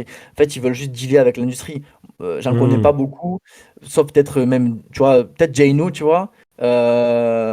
Et moi-même, qui genre on s'est lancé, frérot, moi moi je travaille sur des chantiers, YouTube c'est pas mon métier, j'en ai rien à foutre que d'être reconnu, je fais ça parce que ma curiosité est hyper stimulée constamment et j'ai toujours envie de partager ce que j'apprends, du coup c'est parti de là, au final j'arrive à 75 000 abonnés, malgré moi, même si quand même je me suis battu pour les avoir, tu vois, genre j'essaie de porter une parole, d'avoir une identité. Et je m'en bats les couilles de l'industrie. Et c'est pour ça que j'ai pu sortir des Skyrock Pédophile FM, que j'ai pu sortir plein de vidéos qui ont tabassé des artistes ou des projets. Tabasser est un grand mot, mais au final que j'ai pu prendre position et qu'on est sorti un petit peu de ce côté branlouillette, analyse littéraire ou des tops. Voilà, Hmm. c'est venu proposer une petite variante. Et puis aujourd'hui, et puis après, il y a tout le monde qui s'est immiscé dans la critique un peu remise en question de certains trucs. Mais sinon, oui, les gens, ils osaient pas parler parce que il y a du business derrière. Ils veulent faire ci, ils veulent inviter tel rappeur. Moi, je m'en branle. Merde, on est sur Ouais. Twitch. Peut-être que ça Non, va. non, vas-y, c'est pas grave. C'est bon, Mais ça va ce couper. que je veux. Non, vraiment, je m'en brûle les. Voilà. C'est Mais, tout. mais Je fais justement, mon c'est taf. important de le souligner. Ça, moi, j'ai la même démarche dans mon travail, c'est l'indépendance. C'est que les gens indépendants, quand on est indépendant, on peut dire ce qu'on veut. Les gens, ils comprennent pas toujours pourquoi, bah, par exemple, des fois, moi, je choisis de pas faire de pub et tout, mais moi, je fais du journalisme 100% du temps. Je suis pas contre le fait de faire des placements de produits ou de la pub, ça dépend du type de contenu qu'on fait, mais dans mon contenu à moi, à un moment donné, je commencerai à avoir forcément quelqu'un qui me dit, ah ouais, non, mais écoute, la Palestine en ce moment, c'est pas terrible, faut pas trop en parler. Non, ce sujet-là, on veut pas soutenir et tout. Et même si on m'empêchait pas de dire, si sur certains sujets, bah, les annonceurs suivaient pas et que c'était mon modèle économique, bah, ça voudrait dire que je serais obligé d'en parler moins souvent, etc., etc. Donc, à un moment donné, je pense que c'est hyper important d'arriver à dire, bah, si t'es indépendant, tu peux parler, tu peux dire ce que tu veux. Et du Oui, coup, bah, voilà. tu peux attaquer là où Et personne ne veut aller, quoi. tu as des manières de brasser et au pire, va faire tes sous ailleurs. Genre, les youtubeurs qui font des vidéos parce que ça marche, parce que ça fait 500 000 vues assurées, et tout machin. Non, franchement, enfin, parce qu'ils se disent, ok, je vais faire 3 000 euros. En plus, des fois, c'est même pas des sous qu'ils vont investir dans les vidéos, dans la production. Ils vont partir en vacances pendant Mhm. 2 mois à l'étranger, tu vois. Genre, moi, le moindre petit rond que je gagne, soit je paye mes équipes, soit je le réinvestis dans des trucs qui vont en fait me les faire perdre. Bon, bref, du coup, je vais faire mes sous ailleurs. C'est comme ça. Sinon, c'est pas Mais possible de aujourd'hui, vivre. du coup, tu vis des chantiers, tu bosses encore sur des chantiers ou tu vis de ta chaîne YouTube? Non, non, je vis pas de YouTube. Non, Hmm. non. Je génère un peu de revenus avec. Pareil, quand les marques se décident de sponsor et que c'est pas trop prise de risque comme un Hmm. sujet, nanana. Et je gère pas assez de vues Hmm. pour en vivre. J'ai toujours eu un travail. Avant ça, je bossais dans une école au sein d'un quartier en tant qu'animateur, tu vois. Hmm. Ce que j'ai adoré faire aussi. Tu vois, épouser dès l'école primaire euh, toute cette mixité et voir grandir tous ces jeunes comme moi j'aurais aimé grandir, tu vois. Hmm. Et surtout m'intéresser, voir comment ils ont grandi, parce que c'est bien beau d'écouter des rappeurs parler de leur vie, tu vois, mais c'est encore plus magnifique de voir les enfants et les accompagner aussi dans leur élévation. Et tu vois, c'était quoi, 6 7 8 9 10 ans, ouais, c'est ça, c'est le primaire. Donc voilà, j'ai toujours travaillé, j'ai jamais, j'ai vu poser une question, est-ce que tu te vois vivre de YouTube? Aujourd'hui, pour vous dire, je vais vous filer une petite exclue. Je me vois pas vivre de YouTube à proprement parler, mais je me vois vivre de tous les business que je vais pouvoir tisser en annexe, comme par exemple avec la télévision, où je suis en train de défendre justement un documentaire très très engagé avec un groupe télévisuel. C'est Hmm. du jamais vu pour un YouTuber, encore moins à mon niveau. Tout ça, c'est possible parce que les gens savent qui je suis, qu'est-ce que je défends, et voilà, on est en train de se battre pour faire ça. Ça sera du jamais vu sur Internet non plus. Ça sera le premier contenu sur le sujet. Maintenant, il faut aller chercher des sous, donc il faut Tu parler vas en durer, mais différemment. attention, hein, on va t'attendre, hein, on va t'attendre, hein. Mais la vérité, attendez-moi parce qu'il y a intérêt d'avoir de la vue, parce que les gars, ça sera diffusé à la fois sur... voilà, rien n'est signé encore, donc c'est pour ça que j'en parle pas trop. Mais franchement, c'est plutôt bon. Ils ont envie aussi, certains groupes télévisuels, de rafraîchir leur image et d'avoir des gens qui savent, qui ont la vraie dalle. Et, tac, tac, tac. Et du coup, oui, voilà, genre, je me vois pas vivre de YouTube pour m'en parler. Mais le jour où je lancerai ma boutique, le jour où je vais faire mes événements, toujours spéciaux à leur manière, le jour où je vais faire des trucs comme ci, comme ça, je demande juste à ce que les gens soient présents, qui suivent assidûment, qui soutiennent, qui feedback. Parce que c'est ça qui m'a toujours euh, permis de grandir. Là où j'ai souvent été un peu le vilain petit canard. Parce que, mais t'es fou, je reviens de Paris, là, mais ta vidéo, ils l'ont tous vu là-bas. Mais t'es Hmm. taré, frère, tu t'es fermé toutes les portes. Ben oui, de toute façon. À un moment donné, tu m'étonnes que quand ça peut me taper sur un truc, du coup, ça le fasse puissance 1000.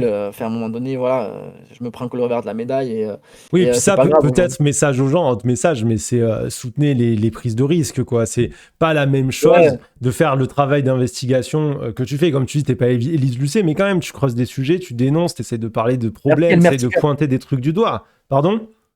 Non, je disais merci à Elmer Sticker, franchement, ça fait plaisir. Depuis Melbourne, ça me regarde et tout. Et Trop voilà. bien. En vrai, je suis assez étonné de voir comment les gens, genre, ils te connaissent et me connaissent. Je suis un petit gars de Ouais. YouTube, moi, de base. C'est hallucinant à quel point, en fait, le blaze tourne ou qu'on m'a déjà vu passer, plus ou moins. Tu vois, c'est rigolo, c'est rigolo.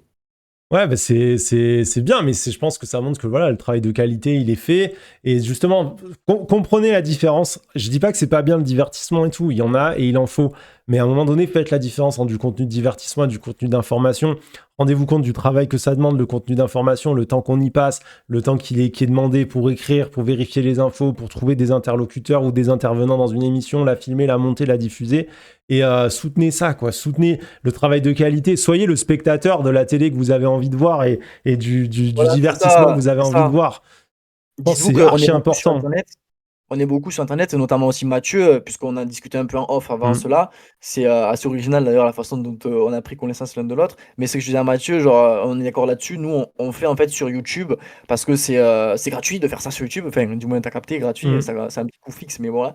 Ce que nous, on aimerait voir sur internet et moi vraiment j'ai toujours fait ça. Le jour où j'ai voulu, expliquer, faire, une vidéo, très, socio sur, pourquoi tout le monde aime désormais Jul, sur, le fantasme de la mafia dans le rap, sur comment Stromae a influencé le rap, sur l'histoire de la ligne, sur plein de Mm. choses, sur à quoi ressemblait le rap aujourd'hui si Pop Smoke n'avait jamais existé. Tu vois, c'est des trucs en fait, c'est oh, je pense à ce truc, comment le rap influence le cerveau. Je pense à ce truc, je le fais, ça parle à des gens, on grandit, et puis voilà, juste nous lâchez pas parce que, bien en général, on a des communautés de niche très fidèles. Ça Mm. fait 7 ans, tu vois, j'ai même pas 100 000 abonnés en 7 ans. Et pourtant, tu vois, les gens, ils sont toujours là. Et c'est ça qui est bien, c'est qu'en vrai, on n'a pas vraiment besoin de leur dire. Les gens comprennent d'eux-mêmes. Et c'est trop bien, vraiment, merci de vous comporter comme Mathieu. Tu vois, t'as 10K sur Twitch. Frérot, c'est énorme, en vrai, d'être 300 connectés là. C'est beau, Ouais, c'est franchement. vraiment On bien, c'est m'écoutait vraiment parler à bien. moi, un trou duc de Toulouse. Non, c'est stylé, c'est stylé. Et peut-être sur un ton un peu plus léger, pour pas finir que sur des trucs badants, parce qu'on va arriver, ça va être ton heure, ou alors je sais pas si t'as encore un peu de temps, après j'ai d'autres Oui, questions, vas-y, hein. j'ai un Hmm. beau petit quart d'heure là. Un beau petit quart d'heure, ouais. Un petit quart d'heure. Bah, peut-être alors avant d'aller sur des questions un peu plus légères, moi j'avais juste une question sur, on en a parlé tout à l'heure, la gentrification, mais du coup juste justement cette espèce de mainstreamisation du rap qui est devenu d'un côté le genre musical le plus écouté en France. On a là par exemple, on s'est rendu compte que sur la dernière décennie, le plus gros vendeur après Johnny Hallyday, qui a eu quand même un énorme rebond de vente à sa mort, hein, juste derrière Johnny, c'est Jul, avec 4 millions d'abonnés vendus en une décennie, c'est énorme. Comment Ouais. t'expliques ce succès incroyable du rap et comment est-ce que tu vois la manière dont ça influence la scène en provoquant peut-être aussi une certaine uniformisation, une gentrification et peut-être du coup la disparition d'un rap underground qui était important pour toi, quoi. Oh, il y a beaucoup de sujets dans ta question là, Ouais. mais si je peux un peu essayer de répondre à tout à la fois, c'est vrai qu'on a pas mal tourné sur un petit peu les aspects positifs comme négatifs à un moment donné dans le live. Donc si vous avez arrivé à ce moment-là, vous n'avez pas vu tout le positif, mais vraiment pour finir sur du positif aussi, moi je suis très heureux de tout ce qui se passe pour le Peura, de voir des personnes comme Jul faire des scores si Mm. insane, parce que je te jure, j'en ai rencontré des têtes, mais vraiment des fucking têtes, on ne dirait pas, hein. Mais la vérité que, bref des top 5 des plus gros vendeurs de France même, et tout le monde s'accorde à dire que Jul, enfin, je trouve, c'est vraiment, c'est un ovni. Genre, que fait un type comme lui, avec sa mentale, C'est un ouf. gars qui va te faire un Mm. son avec 140 000 rappeurs marseillais, Mm. bon, enlève le 1000, mais c'est pareil, il y en a 140. Franchement, Euh, le dernier bande organisé, je l'ai écouté en entier, je sais plus ce que je foutais, mais c'est et vraiment le gars, et le gars, et le gars, il t'envoie des trucs et tout, il a toujours été terre à terre. il y a tout le Oh monde, mon quoi. Dieu, mais je te jure que Jul, la vérité, hein, à proprement parler sur l'aspect peut-être pas rapologique pur et dur, mais la vérité, c'est mon rappeur préféré, hein. Franchement, genre là, Ah ouais? comment le gars, il a mis sur la carte, comment il a décentralisé, ou plutôt remis de la lumière sur Marseille, comment il a De rafraîchi ouf. tout ça. Mm. Ce qu'il a dû endurer au début, mais ce qu'il a dû endurer. C'est pour ça d'ailleurs, je lui ai accordé une vidéo, pourquoi tout le monde aime désormais Jul. Ce qu'il a dû endurer, Tu sais, et moi, comment il a pas lâché. je suis Mais de frère, mais Marseille, donc Jul, on connaît depuis longtemps, mais je te jure que franchement, j'aurais pas voulu être lui au début, hein. Parce que là, aujourd'hui, ça va, il a vendu 4 millions d'albums, mais au début, tout le monde se foutait de sa gueule, hein. C'était genre, c'est oui, quoi ce mec qui rappe sur de l'eurodance, il rappe pas bien, nanani nanana, c'est nul. Et en fait, il a su se construire une légitimité par sa manière d'être, par aussi, enfin, je suis désolé, mais c'est un mec, je sais pas comment dire, mais il respecte ses valeurs. Il est d'une intransigeance avec ses valeurs, c'est extraordinaire. La manière dont il respecte les autres rappeurs quand il les invite sur des feats, la manière dont il se comporte par rapport à l'industrie et tout, c'est incroyable. Et je te dis, Chloé, tu dis, il a des textes, aura des pâquerettes. Moi, je suis pas d'accord. Moi, je pense qu'il parle d'une réalité qui est la sienne. Il y a des dingueries dans certains de ses textes, des conneries, hein, je dis pas. Mais il a aussi, je trouve, réussi à raconter un ordinaire de quelqu'un d'une classe populaire qui a pas beaucoup d'argent, qui vient d'une espèce d'ennui, qui a des rêves et qui galère à les accomplir et tout, qui a touché beaucoup de gens. Et faut pas rabaisser ces textes. C'est pas parce qu'il n'y a pas 10 multisyllabiques dans un texte que tu dis pas quelque chose d'important. Moi, je pense qu'une punch chez SCH comme se lever pour 1002, c'est insultant. Ça dira toujours 10 fois plus de choses sur le SMIC, sur ce que c'est de travailler pour un salaire de merde en devant payer un putain de loyer trop cher que tous les plus grands poètes, je sais pas quoi, qui te font des espèces de métaphores incompréhensibles. À un moment donné, parfois il y a des phrases simples et des manières de dire simples qui disent des choses très profondes et il faut pas rhabiller ça, quoi. Hein. Après, voilà, j'ai pas dit que tout était bien. Je vois que vous citez certaines des punchs. J'ai dit qu'il y avait il y a des punchs de merde et que tout. Je dis pas l'inverse. Hein. Et j'avais vu moins un cœur pour s'être insulté. Oh là là, Mathieu, enlève-moi un cœur. C'est vrai que j'ai un système pour enlever les cœurs, en vrai. Ouais, c'est clair, en fait, t'as fait ton JPEG là et quoi, c'est pas une vraie animation. Allez, on Non, me bah joue non, là. désolé. Je vais payer un mec avec tout l'argent que je gagne pour qu'il me fasse ça, que ça s'anime au fur et à mesure. Oh, bon sang, bon sang. C'est qui pour toi l'artiste à découvrir en 2024 si t'avais un artiste à nous conseiller là, un peu stylé, je sais pas. De cette année-là? Ouais, cette année ou l'année d'avant, ça va, on te pardonne si c'est 2023. Ça peut être un artiste qui perce, hein, pas quelqu'un qui vient de sortir, ça peut être quelqu'un qui est en train de monter, la personne qui va nous marquer, je sais pas, l'artiste auquel ou à laquelle on n'a pas pensé, tu vois. Moi, je dis pour l'année prochaine, surveiller le Dibs. Le Dibs. Pour l'année prochaine, surveiller le Dibs. DIBZ. DIBZ. Tu peux décrire un peu, c'est d'où, c'est quoi, c'est quel genre? C'est c'est un mélange de plein d'émotions dans ses textes. De base, c'est quelqu'un qui va faire un rap un peu tristouné, mais en fait, là, ce qui va arriver pour la suite, ça a une vraie identité.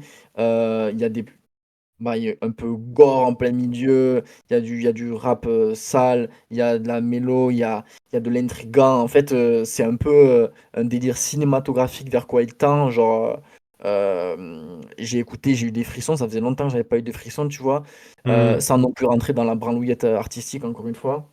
Après, vous verrez l'année prochaine. Mais j'en ai pas vraiment, sinon à proprement parler, genre cette année là, un artiste qui m'a marqué, tout simplement parce que j'avais la tête dans le guidon niveau taf et j'ai pas Hmm. vraiment écouté de musique.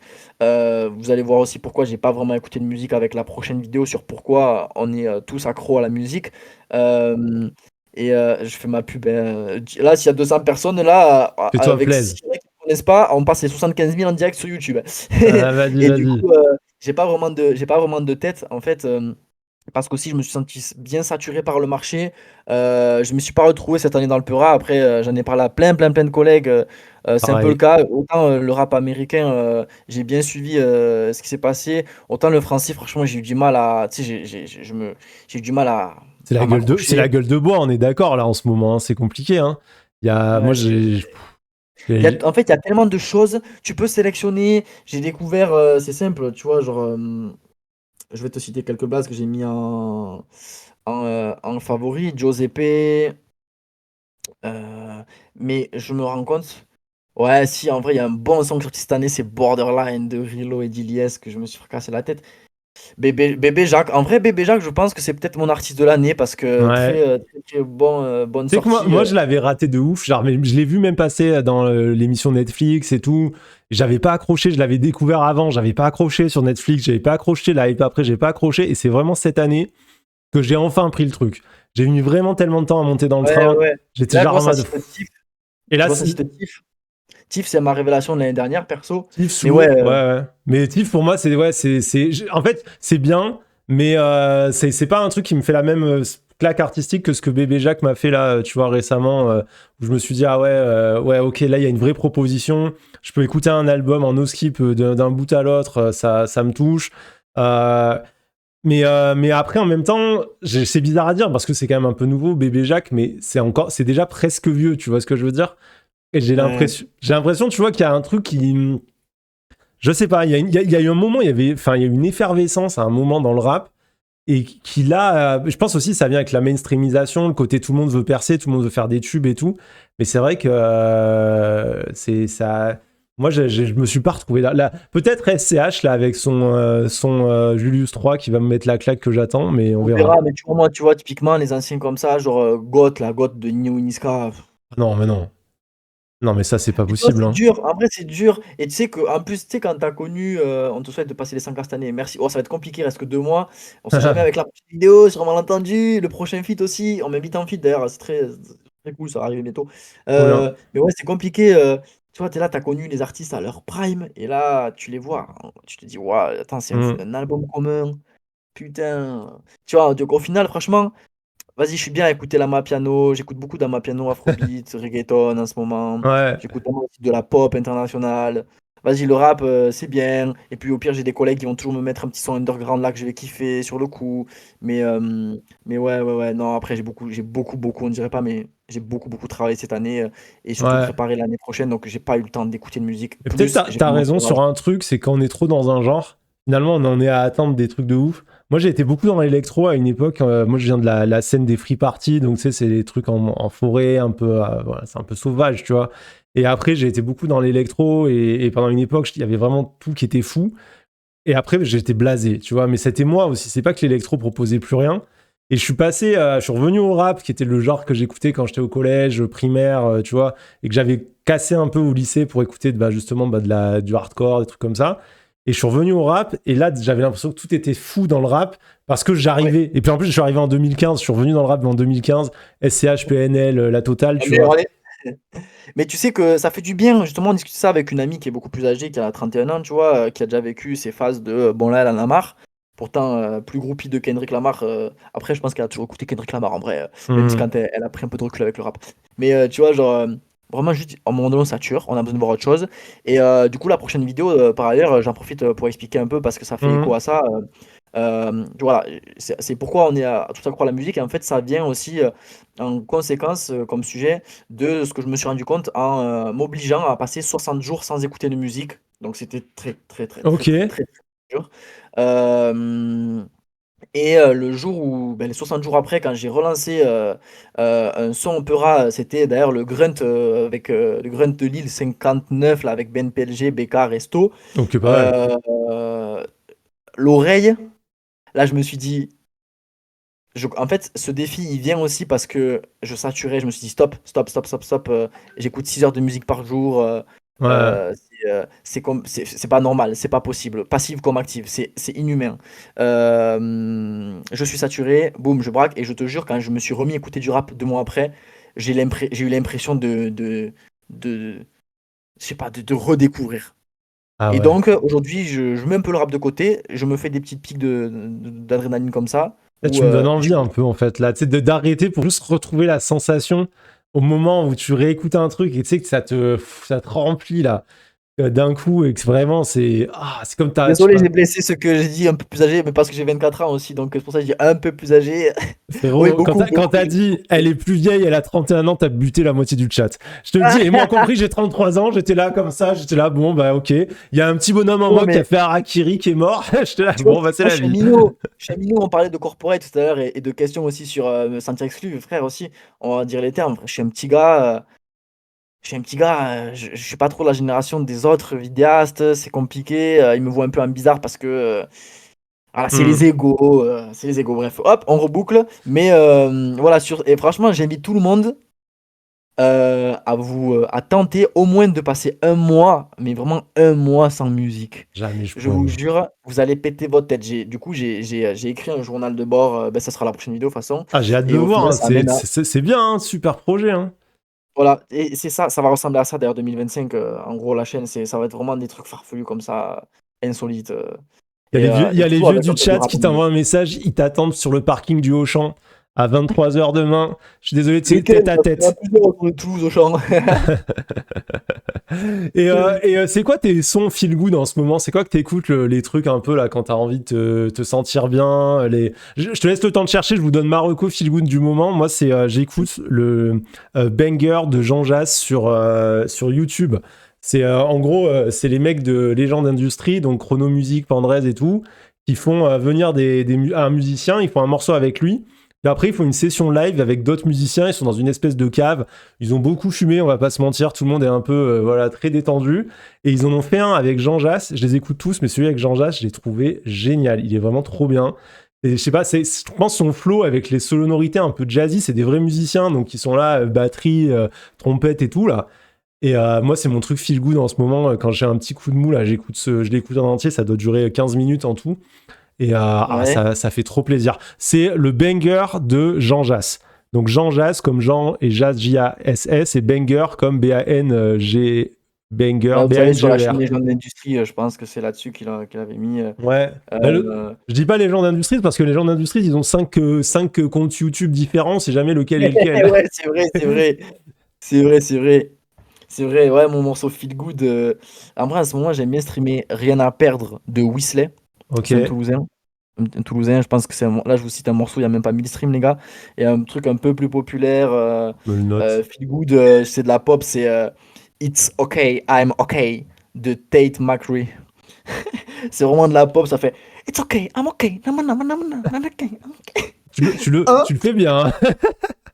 T'es en mode t'es en mode je sais pas là, là je suis bien là.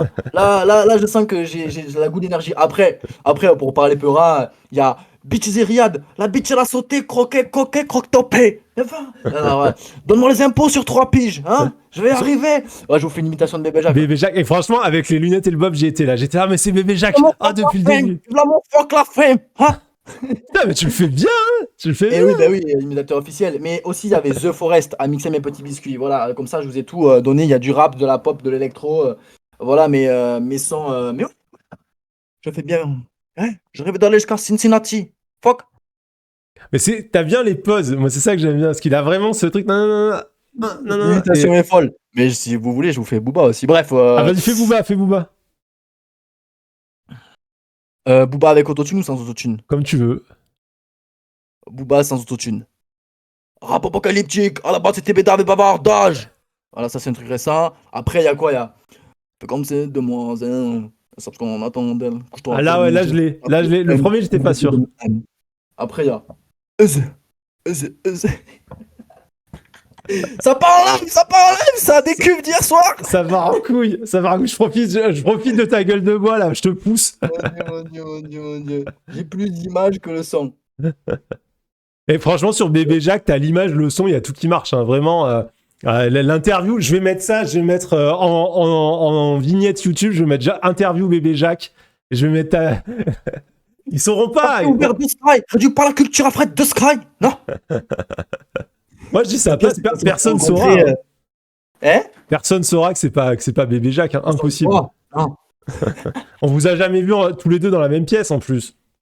Si, justement, on l'a fait quand il était venu à Toulouse. On a justement fait une photo. Elle a cassé Instagram et Twitter. Mais oui, en plus, je l'ai vu la photo aussi, si je vois. Ouais. Bon, écoute, TPZ, il est 14h. Merci beaucoup pour cette interview. Franchement, c'était trop cool. C'était hyper intéressant. Je pense qu'on a parlé vraiment de tout. Merci de ne pas avoir esquivé les sujets parce que ça fait plaisir, ça régale. C'est trop gentil de ta part. Donc, allez suivre TPZ sur YouTube, évidemment. Hein, TPZ, les 3 lettres, vous les tapez. Franchement, ça va être hyper intéressant ce qui va sortir apparemment. Et vous pouvez rattraper toutes les autres vidéos. Elles sont toutes incroyablement stylées. Voilà, elles sont intemporelles. Elles sont vraiment, il y en a beaucoup. En fait, c'est aussi ça que j'aime bien faire, c'est du contenu intemporel. Genre là, vous matez la vidéo sur Big L. J'en ai re-regardé en préparant l'interview et je vous assure, voilà, c'est pas je réponds à la hype du moment et tout machin, c'est vraiment des sujets qui sont creusés, qui sont poussés et c'est un vrai bon moment. Quelqu'un qui dit TPZ, arrête de te dénigrer, t'as toute la légitimité. T'as plein de messages d'amour, hein. Les gens sont vraiment contents de l'échange. Merci pour tout cet amour, toute cette bienveillance.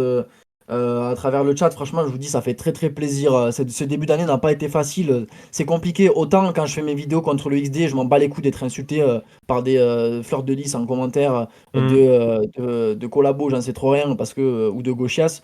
autant là, c'était vraiment un début d'année compliqué. J'ai été très bien entouré par mes proches parce qu'ils savent qui je suis. Et en fait, juste que voilà, Internet a marqué un point et ça fait vraiment du bien d'avoir fait cette vidéo d'aujourd'hui pour m'exprimer là-dessus. Mais tout comme il y a eu juste avant aussi Dany Raz, tu vois, de pouvoir parler, de pouvoir faire face à des questions très intéressantes, à de la compréhension, à de la productivité. J'aime beaucoup parler de productivité, c'est rigolo, ça fait très engage business, mais je vous jure que, voilà, je le redis, Mathieu, pour moi, t'es une figure influente de la gauche qui mérite de C'est niquer gentil. Internet et de recevoir même des grosses têtes. S'il y en a qui regardent le stream là, chez LFI Company, allez chez Mathieu parler, ramener de la fame, let's go, let's go, let's go. J'ai failli tomber en Putain, faisant mon truc. Et juste pour dire sur les LFI et compagnie, on aura normalement Raphaël Arnaud et Philippe Poutou qui vont passer dans le live dans pas oh longtemps. Oui, oui, oui, oui, oui, oui. let's go, Excusez-moi. oh, ça va être ça. Et du coup, attends, j'inaugure un format comme ça, moi. Ouais. Eh, vas-y, T'es fort. là, t'es le Eh, premier invité de la série. Il va y avoir plein d'invités. Vraiment, merci beaucoup à toi d'être passé. Je pense que ça a allez, merci régalé tout beaucoup le pour monde. l'invitation, ça m'a fait très plaisir, on se recapte. Merci tout le monde, à bientôt. Putain, faut qu'on se refasse ça, c'était pépite.